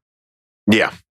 Dead of Night writes in and asks, any rumors about the Switch Pro or the chips that might be powering it? Well, so we just covered that, but I did bring in this reader mail also just to address. I've had people ask us before, will you cover Switch? And it's like, yeah, but the problem is it kind of launched. I mean, like when did the Nintendo Switch launch? I guess 2017. Yeah, so it launched before Moore's Law is Dead was a thing. And so there was no need to really cover it much. I didn't have much to say. It was out. It had been out. It is what it is. But if we get any info on the Nintendo Switch Pro, and even when if it's not from rumors, or from sources, like if it actually comes out publicly, you can expect me to do analysis videos of it. I like talking about gaming hardware. I covered Xbox, covered PlayStation. I'm happy to cover Nintendo Switch Pro as well. It's just in the previous cycle we weren't here. And so, I mean, we just talked about it dead of night, and I like talking about gaming hardware. It doesn't need to be on PC or PlayStation or Xbox. That being said, I do just, and I guess like if the PS5 had launched in like 2018 or something, we probably wouldn't have that much to say. Given how your channel launched, we probably wouldn't have that much to say about Sony right now. No. And in the year 2023, there'd be a lot to say. But I don't know. I also think there is just something to say with the Nintendo. There's generally less to say about it because they're not trying to be a leader in developing technology for computer hardware. They're buying things off the shelf, basically. Much more off the shelf than it seems Sony and Microsoft are, at least. Yes. All right, Dan, that's all of the main stories. Shall we get to the wrap-up? Yeah. All right, so I'm looking here. We have a new Intel vulnerability, a new side channel attack. I don't have much to say about this, except that, guys, really performance. And by the way, I want to say this, that Hardware Unboxed has found that, like, if you have Skylake, its performance gets really erratic in some games now with the security patches versus Comet Lake. That this really cannot be overstated. That, look, if you're happy with your performance, good. Don't upgrade unless you need to. But that there really is an effect from these vulnerabilities, and they will keep coming to 14 nanometer designs, especially the Skylake iteration designs. Yeah, and I was just going to say, like earlier on into the in the podcast, it seems like every week there was a story about a new vulnerability, and I guess they're slowing down now. But I don't know if you're still using a Skylake or Skylake refresh CPU. Maybe it's time to consider upgrading. Yeah. The next story, minor story in the wrap up section, is fully ray traced Metro Exodus, which I saw this mentioned on Steam, and I'm like, oh God, what? There's a special edition version right after I bought the game. But no, it's going to be a free upgrade to people who have Metro Exodus on Steam, on PC already. So that's nice. And additionally, it's kind of really interesting what 4A Games is planning to do here with Metro Exodus. They're planning to make a fully ray traced version of the game. And then let me see, I believe it says, oh wait, that's interesting. Has that been removed? What? Do you see 4K 60 on there anymore? No. It used to say that. I guess they're tempering expectations. That's funny. Let's see. They definitely removed it. So just so everyone knows, well, let's back up then. 4A is planning to release an enhanced version of Metro Exodus that will be free to people who already own it on PC, on multiple storefronts, not just Steam. And they're planning to do full ray tracing, and you will need a ray tracing capable graphics card to play this version of the game. I think that's a fascinating idea. And what they said is they're targeting full ray tracing on the consoles with 4K 60. They removed that though. So, and they said that they were going to try to get close to 1080p, which I've already mentioned in this episode on Series S, but they've removed that as well. Now they mentioned nothing about resolution on the Series S. That's... Seems like they might have been a little bit premature putting out this statement then.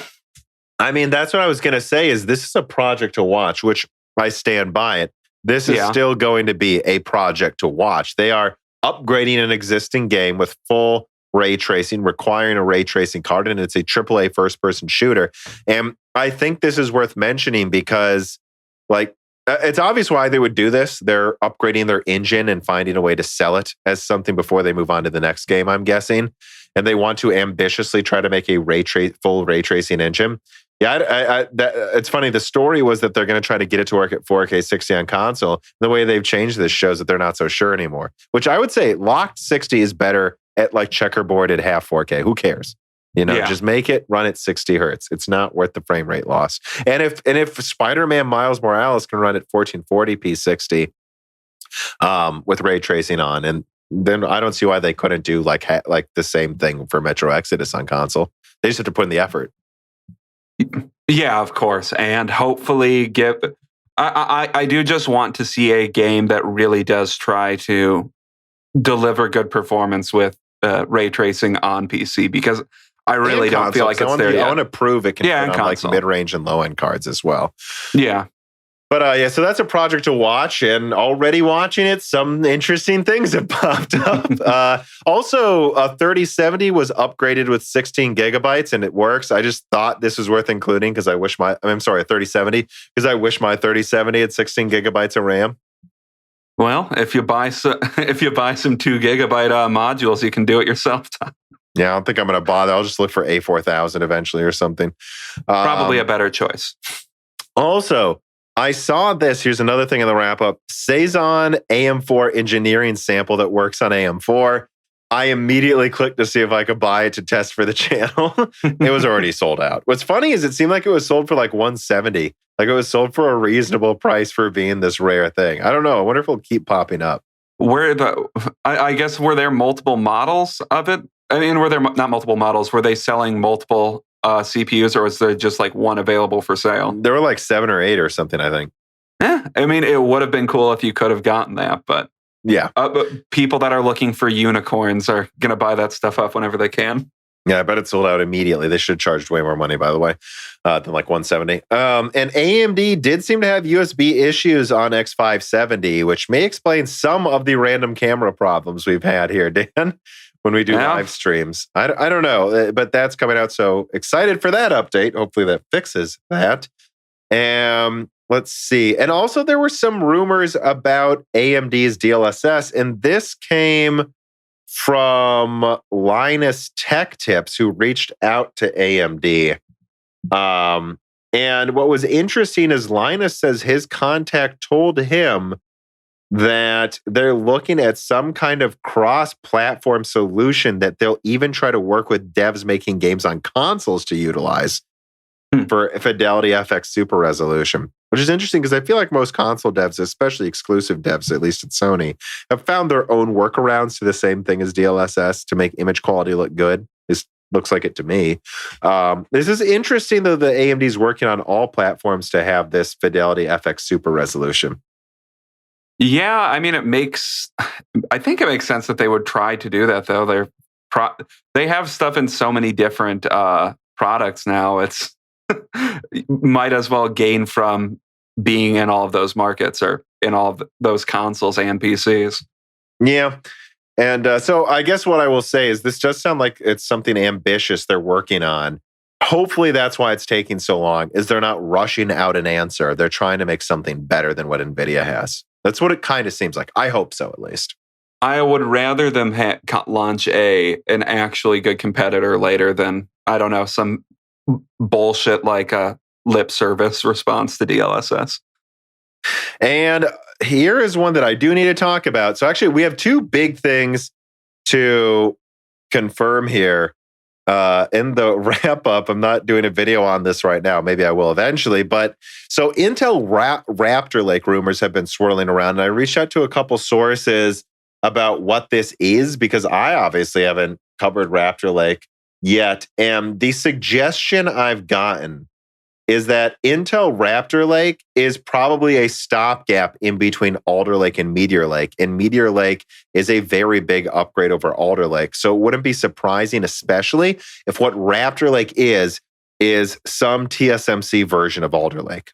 Yeah, but just generally and we talked about that a couple weeks ago, how they're moving some of their capacity over to TSMC in the next year or so, right? But that's planned as being kind of a backup and a stopgap to them getting their 7-nanometer EUV working. That would make a lot of sense if they were designing Meteor Lake for their own 7-nanometer EUV from the ground up. And then they were like, let's die shrink Alder Lake to TSMC's 5 or 3 nanometer, and we'll call it Raptor Lake. Yeah, it makes perfect sense. And I think it speaks to Intel actually getting back into the CPU market in a way they haven't been for a couple of years now.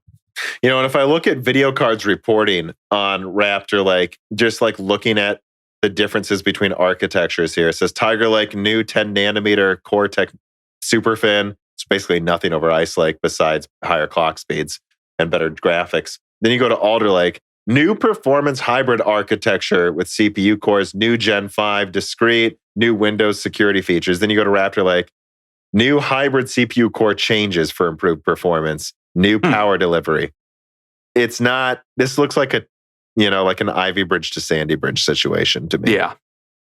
And that's what I've been told by a couple sources it probably is. So that's what Raptor Lake most likely is. And I guess the final thing in the wrap up to discuss, Dan, is Bethesda officially joining Microsoft with further indications that some of their games will be exclusives. And I'm just going to confirm it now. People have heard me in a few broken silicons saying that I know of an Xbox exclusive that isn't confirmed yet. That is the Elder Scrolls. I was directly told that Microsoft was considering making the Elder Scrolls, the next one, Xbox exclusive, and probably also on Windows then, of course, at launch. But that they weren't sure about it yet. This was as of half a year ago. And that no one should really double down on this info because this game isn't coming out till 2024 or something ridiculous. They still have that sci-fi game that allegedly exists. Starfield. I wanted to say Star Citizen, but I knew that wasn't right. So, yeah, the other totally real Star game. But yeah, Bethesda still has another game between this and the Elder Scrolls. So, based on their current dev cycle, I don't know. We'll get the Elder Scrolls 6 in 2027. I don't know. Yeah, on the PS7 or something, or not on the PS7. On the Xbox Series X 2026 edition. But having the Bethesda thing fully go through and Microsoft talking about some of the games being exclusive. Though again, Microsoft's wording in this statement is kind of weird. I think they clearly indicate they're still not sure which games they want to make exclusive because, and again, if you ask me, I think it'd be better to just put it on Games Pass and sell it on other consoles and just make people feel dumb for paying $70 or whatever. But we'll see what they do. The point is, I am confirming that they are considering making Elder Scrolls an Xbox PC exclusive. But do not double down. I wouldn't double down on saying they will because they just weren't sure at the time 6 months ago. And I would say that initial statement they put out was there was no indication, in my opinion, that they were planning on making anything exclusive, really. Obviously, you have to have the assumption that they might because they just bought, what was it, 7 big studios, 4 big studios and 7 studios overall. But they bought a bunch of studios. You would assume something is going to have some type of exclusivity, whether that's just timed exclusivity or whatnot. But I don't know. It seems like they're now semi-confirming something will be exclusive officially, even if they're still being really cagey about what it is officially. Well, you have to assume they're being cagey, though, Dan, because a lot of these have existing contracts that make them so they can't be exclusive, like Deathloop. And I mean, even you don't know what comes after Deathloop, and maybe that had some contract with Sony, and we don't even know if already Sony was working with them on Star Citizen before this happened. You assume they were. So Starfield. Oh, Jesus. Yeah, no, I made the mistake. Starfield. But Elder Scrolls is far enough away that I could see that one being exclusive, whereas Starfield, I think, is kind of in that territory of, well, it's already in development. Maybe they're already working on it on PS5, Yeah, I guess that's true. So maybe they're not sure what will be able to be exclusive yet, but they know some of them will be. And that's kind of what this Xbox press release tells me. No, they really will probably make something exclusive, at least a couple things. That, or it speaks to, and I think we've talked about this before, I don't think Microsoft fully knows what they're doing with all the acquisitions they're making. I think they're just buying things when they think they can buy them. And because now they're up to 20 studios, I don't think they need 20 studios, or I think they're to more than 20 studios now. And I don't know what they're doing with all of them. Yeah. We'll see. We'll see what happens. They're turning into THQ, buying everything. Yeah. All right. And THQ is even funnier. It's 50 games in development at THQ. No, I think that I've heard there's over 100 games or 200 games being made at THQ right now. Some insane number of games. All right, THQ. We'll see. We'll see what actually comes We'll see out. how many of those come out. Yeah. All right, so let us get to the final reader mails. Metal Shark writes in again and says, with number one, the Microsoft ZeniMax deal going through, whereby ID, a shining example of Vulkan usage, now sits under a company pushing DirectX. And two, DirectX storage looking to come out way ahead of Vulkan's implementation. And three, Vulkan's meetups being impeded by the pandemic. I think I remember hearing that. Is it looking like a silent DirectX landslide over Vulkan from your perspective? And my answer is I never expected Vulkan to beat DirectX, ever. Well, Vulkan was always like in a game. It was always like a surprise when it was in a game and it was something interesting to look at. I don't think there was never really any evidence that it would take over. Yeah, and I don't really get the whole API war mentality either. And I mean, I shouldn't put it that way. I don't get the discussion. It's like, I think DirectX is just the standard with Microsoft's backing for PC games.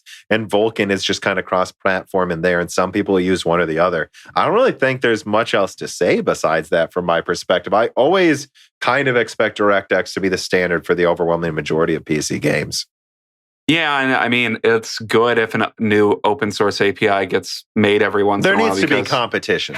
There needs to be competition, and I believe Microsoft just integrates some stuff from Vulkan is in DirectX 12, isn't it? Well, I don't think that'd be the way I'd say it, right? It's, okay. They have their own things you can do in their API that meets what Vulkan can do. I wouldn't say they took something from Vulkan. It's different code, but... Competition is always good. It makes Microsoft actually innovate, even though DirectX 12 really never did anything that interesting. But maybe DirectX 13 will be better. DirectX 12 made all games run worse. That was great. Seems like the odd iterations of DirectX always seem to be the winners, though. Or maybe I don't know. I think DirectX 12 will be the standard. I just think the problem was devs were bolting it onto 11, and that's just not how you're supposed to do that. You're that was right. I was told that too by a couple of devs that they were like, I don't understand why Microsoft is marketing this as some big new performance boost, because it's not going to be. We're just going to be able to do new things more efficiently when we build a game from the ground up with this. That marketing this as a performance boost, like Mantle. God, remember Mantle? Oh yeah, Mantle. Which had some bizarre performance problem thing happen every 55 minutes of gameplay in Battlefield 4, if I remember right. Some weird memory leak thing. Mm-hmm. Yeah. I mean, that's what happens when it's not the main API. Please stop. Just design with one API, guys, and make it work well. Yeah, that's probably overall better. All right. Mario writes in and says, how do you feel about the Eve Spectrum monitor now that it's $800 and still not out? Well, I mean, I would just say that I've been saying for a while that don't pre-order these things because you don't know what the price of the competition will be by the time it actually launches. Like right now, I'm quite happy with my 120 hertz 4K HDR 400 Concept D professional monitor, or semi-professional, I guess you might say, monitor that I think I've had for like a year now. I got it for like $800, $850. I think it's close to $600 now sometimes if you can get a good deal on it. And that's, it's not as good as the Eve. It's not as good of a panel quite. It's more color accurate. And it doesn't have HDR 600. But, it's pretty close. It's a 4K 120 hertz monitor with some HDR capabilities. And it's now cheaper than what the Eve is basically launching for. That's why you just don't pre-order and you wait. Having said that, the Eve looks really good. And in fact, I was reached out to by Eve a few months ago to get a test unit in January, and here we are in March.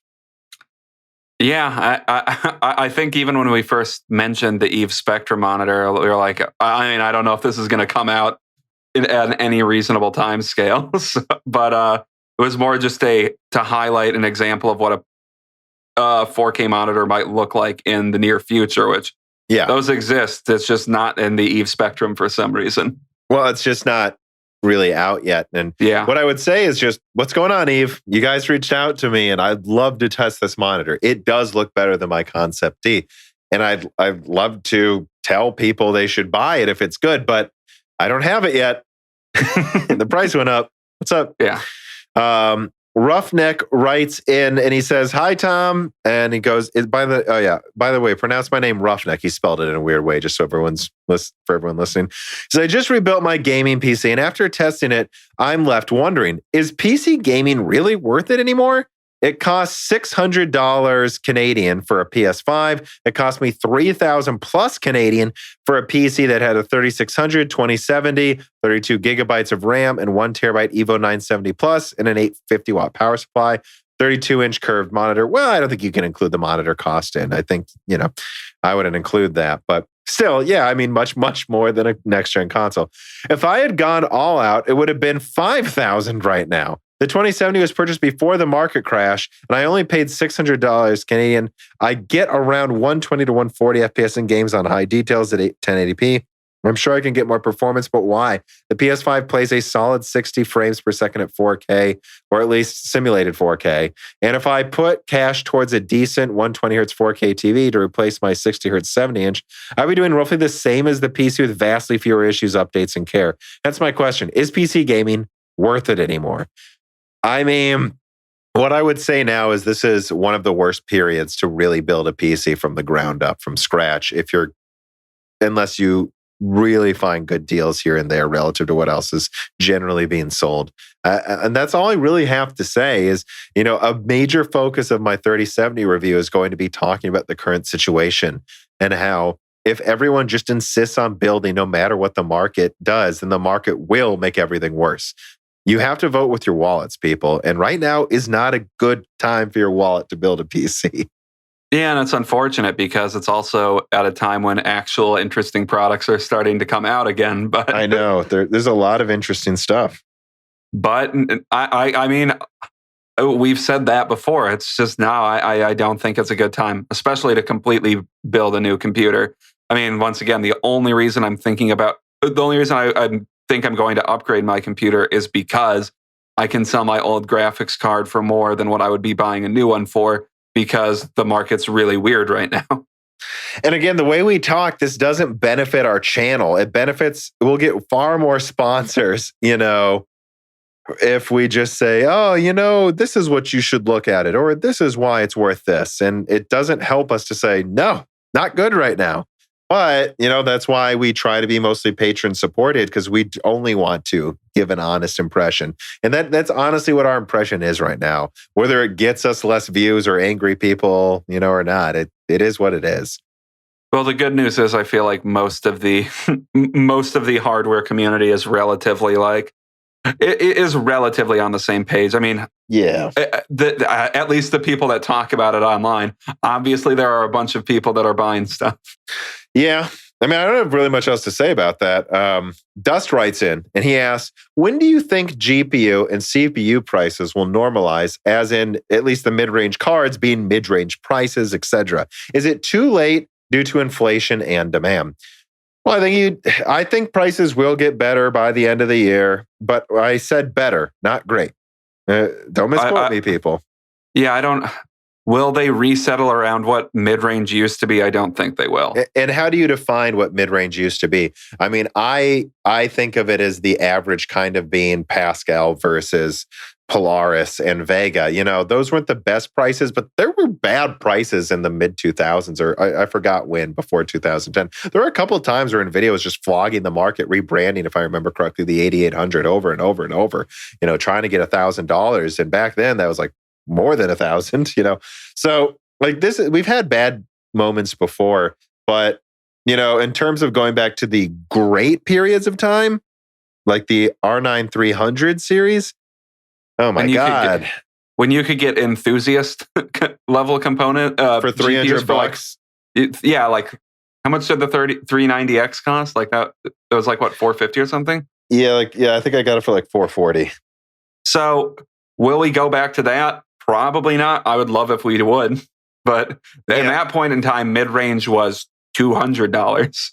I mean, the R9 380, which I had a mining rig full of them, that was a 4 gigabyte mid-range card, 256-bit. And 4 gigabytes was a lot for back then. I would say that's kind of the equivalent of 12, or maybe not 16. I'd say it's about the equivalent of 12 now. More than enough, but not crazy. that was like a $180 card back then. And then the 480, which was, I don't know, 50, 40%, 50% better than that. That became 250. And then, you move on, boom, to the 5700 XT and it's 400, doubling of performance kind of, but still, and now we're getting to where the 6700 XT is 480. I hope we'll hit MSRP on that by the end of this year. The only way that happens is if miners flood the market with like $500 3080s or something, which, hey, that's something to look for. It could happen. It could happen, but even after that, I don't really ever see us going back to the Kepler versus GCN era, or Maxwell and Kepler versus GCN era, nor the Polaris versus Pascal era. I just don't think that's going to happen. But I do think things can go better. I do think we could get to a point where the 4060 or 5060 is 300 again, maybe. But with inflation, it's hard to say. I kind of see things getting slightly better MSRP. I guess what I would say is I think things will get better, and I don't expect them to go back to where they were. I expect that there will be another generation, though, where things are at MSRPs you see now. And that is still way better than $1,000 for $1,000 for a 3070. Jesus. I mean, right now, GPUs don't even have prices, in my opinion. It's just like, yep, sometimes you might be able to get a 3070 for $600. You might need to pay $1,100 depending on the day. None of these things really have a price right now, even if they have an MSRP. Yeah. Sammy Good writes in and he says, I recently joined the Patreon and have been joyously listening to previous episodes. You make some great points in competition in the tech space. Well, thank you, Sammy. A good company exists to make as much money as possible for as little effort as possible. I like when you said that. When these companies don't provide a fight for the top, things just get worse for the consumer. For example, AMD increased its price relative to other generations because Intel cannot compete. Also, consider difference among the price performance of the 10 series, 20 series, and 30 series from Nvidia. We are fortunate that Intel is trying to enter the GPU market, but why can't we have even more competition? Why just 3 companies? Imagine if we had an additional 4. How much faster would things develop? How much less expensive would they be? I think you maybe don't want, I shouldn't say that. I mean, who knows? It could only get better maybe. But if you have 10 competitors, the problem then becomes no one has enough money for a ton of R&D. But I do think things would be better if we had 4 or 5 total competitors in these spaces. And that's all I have to say. Things would be better. When I look at General Motors, when I worked there, they said we had 5 to 10% margins on most cars. Now, those are the high runners. There were some that you get up to 20% when you had all the extras included on top when it was new. But yeah, I mean, the reason General Motors accepts 5 to 10% margins is because they're competing with a bunch of mega corporations that can beat them. And when you get to 60% margins becoming the standard now when there's a duopoly. Yeah, and I guess, I don't know. I think the other problem would be I could imagine if there were 8, like he's suggesting, in the market. I feel like developing games might begin to get legitimately difficult. Just because they would have to develop for so many different manufacturers. And you would also have manufacturers coming in and dying constantly because it's like GM has a bunch of competitors, but they also are all driving on concrete slabs that go across the US. I feel like developing a thing that can do that effectively is easier than having a bunch of companies all work in the same PC ecosystem. Now, as someone who worked in automotive, I might disagree with you, Dan, big time. Cars are effectively houses that can go 100 miles an hour and then have to somehow not kill you if you crash. That's not easy. I'm not saying it's easy. I'm saying making something that can drive on a road is easier to have multiple companies able to do that. I don't know if I agree with you, Dan. I think you just insulted me. Let us move on to a physical reader mail, which again, Moore's Law does have a P.O. box. So that will be moving soon, like me. So I moved to Nashville. Let me see here. Dear Tom, hello, my name is Henry Wilson. Yes, you can use my name. I'm currently a junior in high school in Arkansas, and I just wanted to send this letter saying how big of a fan I am. I've been listening to Broken Silicon since episode 24 or so, and the channel for about that time. I got into PC gaming when I was 13, and I worked a few under-the-table jobs to scrap together about $700 for my first PC. I went used. Got an i7-6700, a GTX 1070, and used it until the summer of 2020, about 2.5 years. This last fall, I started an IB program at my local high school, and I soon found myself not having that much time to game between houses because of a few family issues and downsizing. And anyways, I'm going to skip ahead a bit here, but it's funny. He says that he eventually went to the used market for a Razer laptop, which I want to say is, on eBay, there are refurbished Razer laptops that are sometimes really good deals. And he's making do with an Ice Lake system right now that he says plays most of his games more than well enough. And he adjusted settings in the BIOS to let it boost to 25 watts. And he's like, I'm playing this better than my desktop Skylake. But yeah, he does offer to send us a 3060 Ti for testing in the meantime, to which I told him, you don't need to do that. Yeah, he's got a lot on his plate, and he's a younger listener. Cool to hear that we're reaching people in high school. Though, it's good to hear we're touching lots of kids. Did I say that in a bad way? You might have put that in a bad way. You might have put that in a bad way. But he says, P.S. I'm looking to go into engineering, specifically electrical, mechanical, or aerospace. Is there any tips on what I should expect?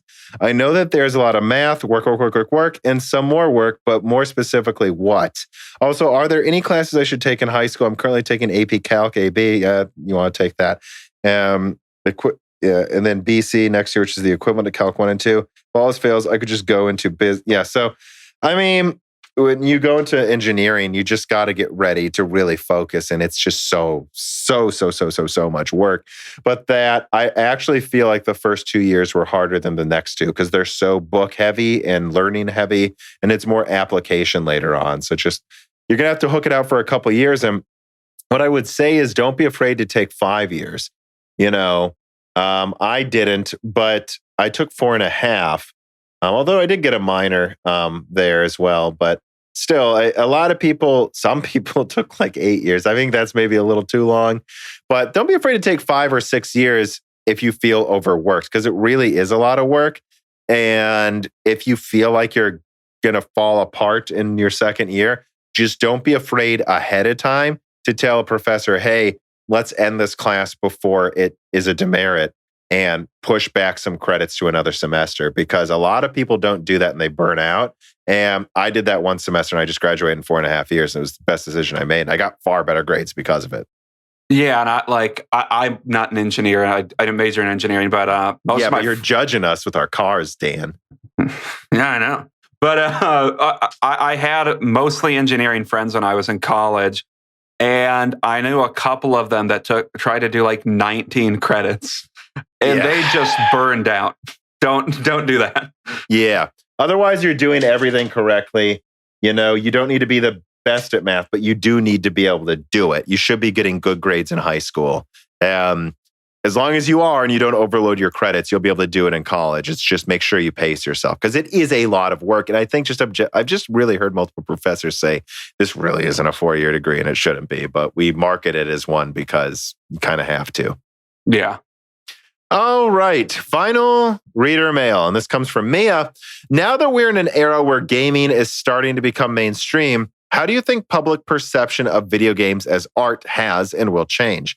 I'm curious both from the perspective of people who have been into gaming for a while and the general public. I've heard many gamers say that they want games to be respected as an art form, but on the other hand, the general attitude is also very resistant to criticizing games as art.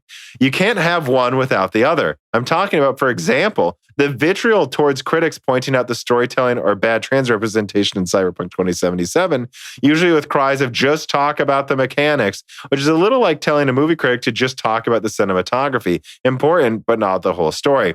There's also historically been resistance to games that try pushing the medium as art, like Dear Esther or Kentucky Route Zero. You don't need to like those to think video games are art, but just like you don't have to like a Lynch film, you think that movies are art. But calling everyone who likes those morons are not real gamers, whatever, doesn't exactly scream, we want the medium to be respected.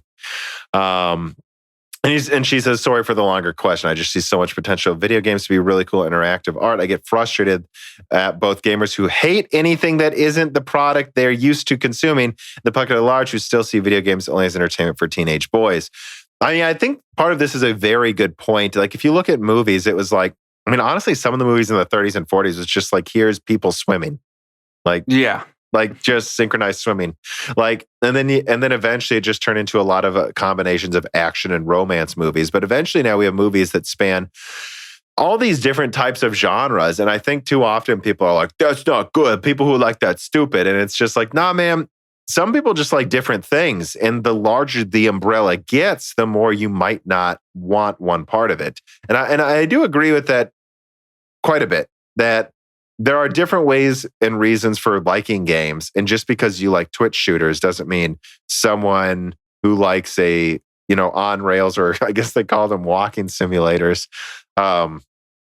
It doesn't mean they're bad. It's just that's what they like. And they might think what you play is stupid and, very simplistic. But I don't know. I think there's a lot of good points here. I mean, I don't know. I think just games are going to evolve into, in some degrees, things we can't even recognize as games anymore. And then also just much bigger than we ever fathomed and more detailed. And I think there's just going to be so many different types of things. The bigger this market gets, the more specific the genres can get. And that doesn't mean someone's stupid for liking something different than you.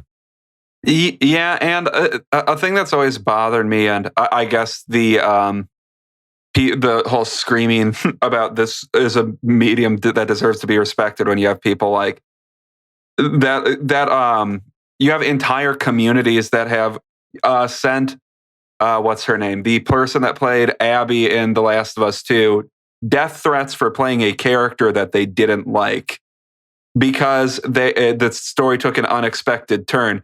Yeah, I guess there's a lot of childish people that like video games. I would say I hate this whole idea of gatekeeping what art means, because I think what the hell is art? Call of Duty is art. I mean, they all are. Like, a lot of work and design went into that. Every game does make, every piece of art, everything that tells a story does make some type of statement. Even if they weren't trying to make a statement, it still does. So, well, unlike games that are respected by some of the most hardcore people who like to think of themselves as hardcore gamers, whatever that means. We did a whole die shrink about hardcore gamers as a term. Like, if you look at a game like Demon's Souls, it's like, well, the decision to make the last boss or one of the last bosses able to de-level you with one of his attacks if you get hit by it, literally just removing a level from you and doing massive damage. That's something I've never seen in a game before. Of like, no, they can literally take your level if you die now. Not only are your souls on a puddle in the boss area that you have to try to get, but now you've lost level to try to fight him again. Yeah, that's art. Someone thought of that and was like, oh, that's crazy. Now, there'd be some people that say that's stupid or too punishing. You don't need to like that. You don't need to like any of that. And to be entirely honest, the entire concept of gaming as art, I found the whole conversation ridiculous. Anything made by a human is art, period. Yeah, and I don't know. And it's like, how many bad Martin Scorsese takes about what isn't art do we need to have? Like, listen, you make movies about criminals in New York, dude. And a lot of them are really good. Are very good. But, who is he to judge what else is art? Who is anyone to judge what else is art? If it's made by a human, it's technically some art is involved. Yeah. I don't know that I have much else to say about that. No, just gatekeeping is obnoxious, in my opinion. And I don't know, film and TV critics needing to gatekeep when before the 90s, especially with TV, everything was just like repeating the same plot over and over again to pass the time. Yeah, but and look at how TV and movies have evolved. We have TV shows about crazy different things. Some that are 5-minute episodes, some that are 2-hour episodes. Like, me and you really liked the show Too Old to Die Young, which I love that show, but I can't just blanketly recommend that to everyone, because it's like definitely for a specific type of person. Yeah, the only with a lot of patience. I would not blanket recommend. I would recommend to a lot of people one specific episode of that show.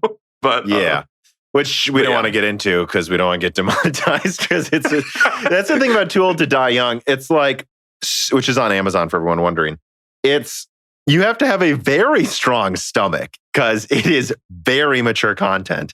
But then you also have to have a boatload of patience for like what are effectively mini movies, some of them with incredibly slow moving shots. But then there's crazy good action scenes as well. It's really not for everybody, but I loved it. And that's okay that you don't and I did. I liked it, but I also want to watch John Wick every now and then because that's just, let's go, baby. Let's throw some axes at heads. Yeah, and John Wick's I like that too. Yeah.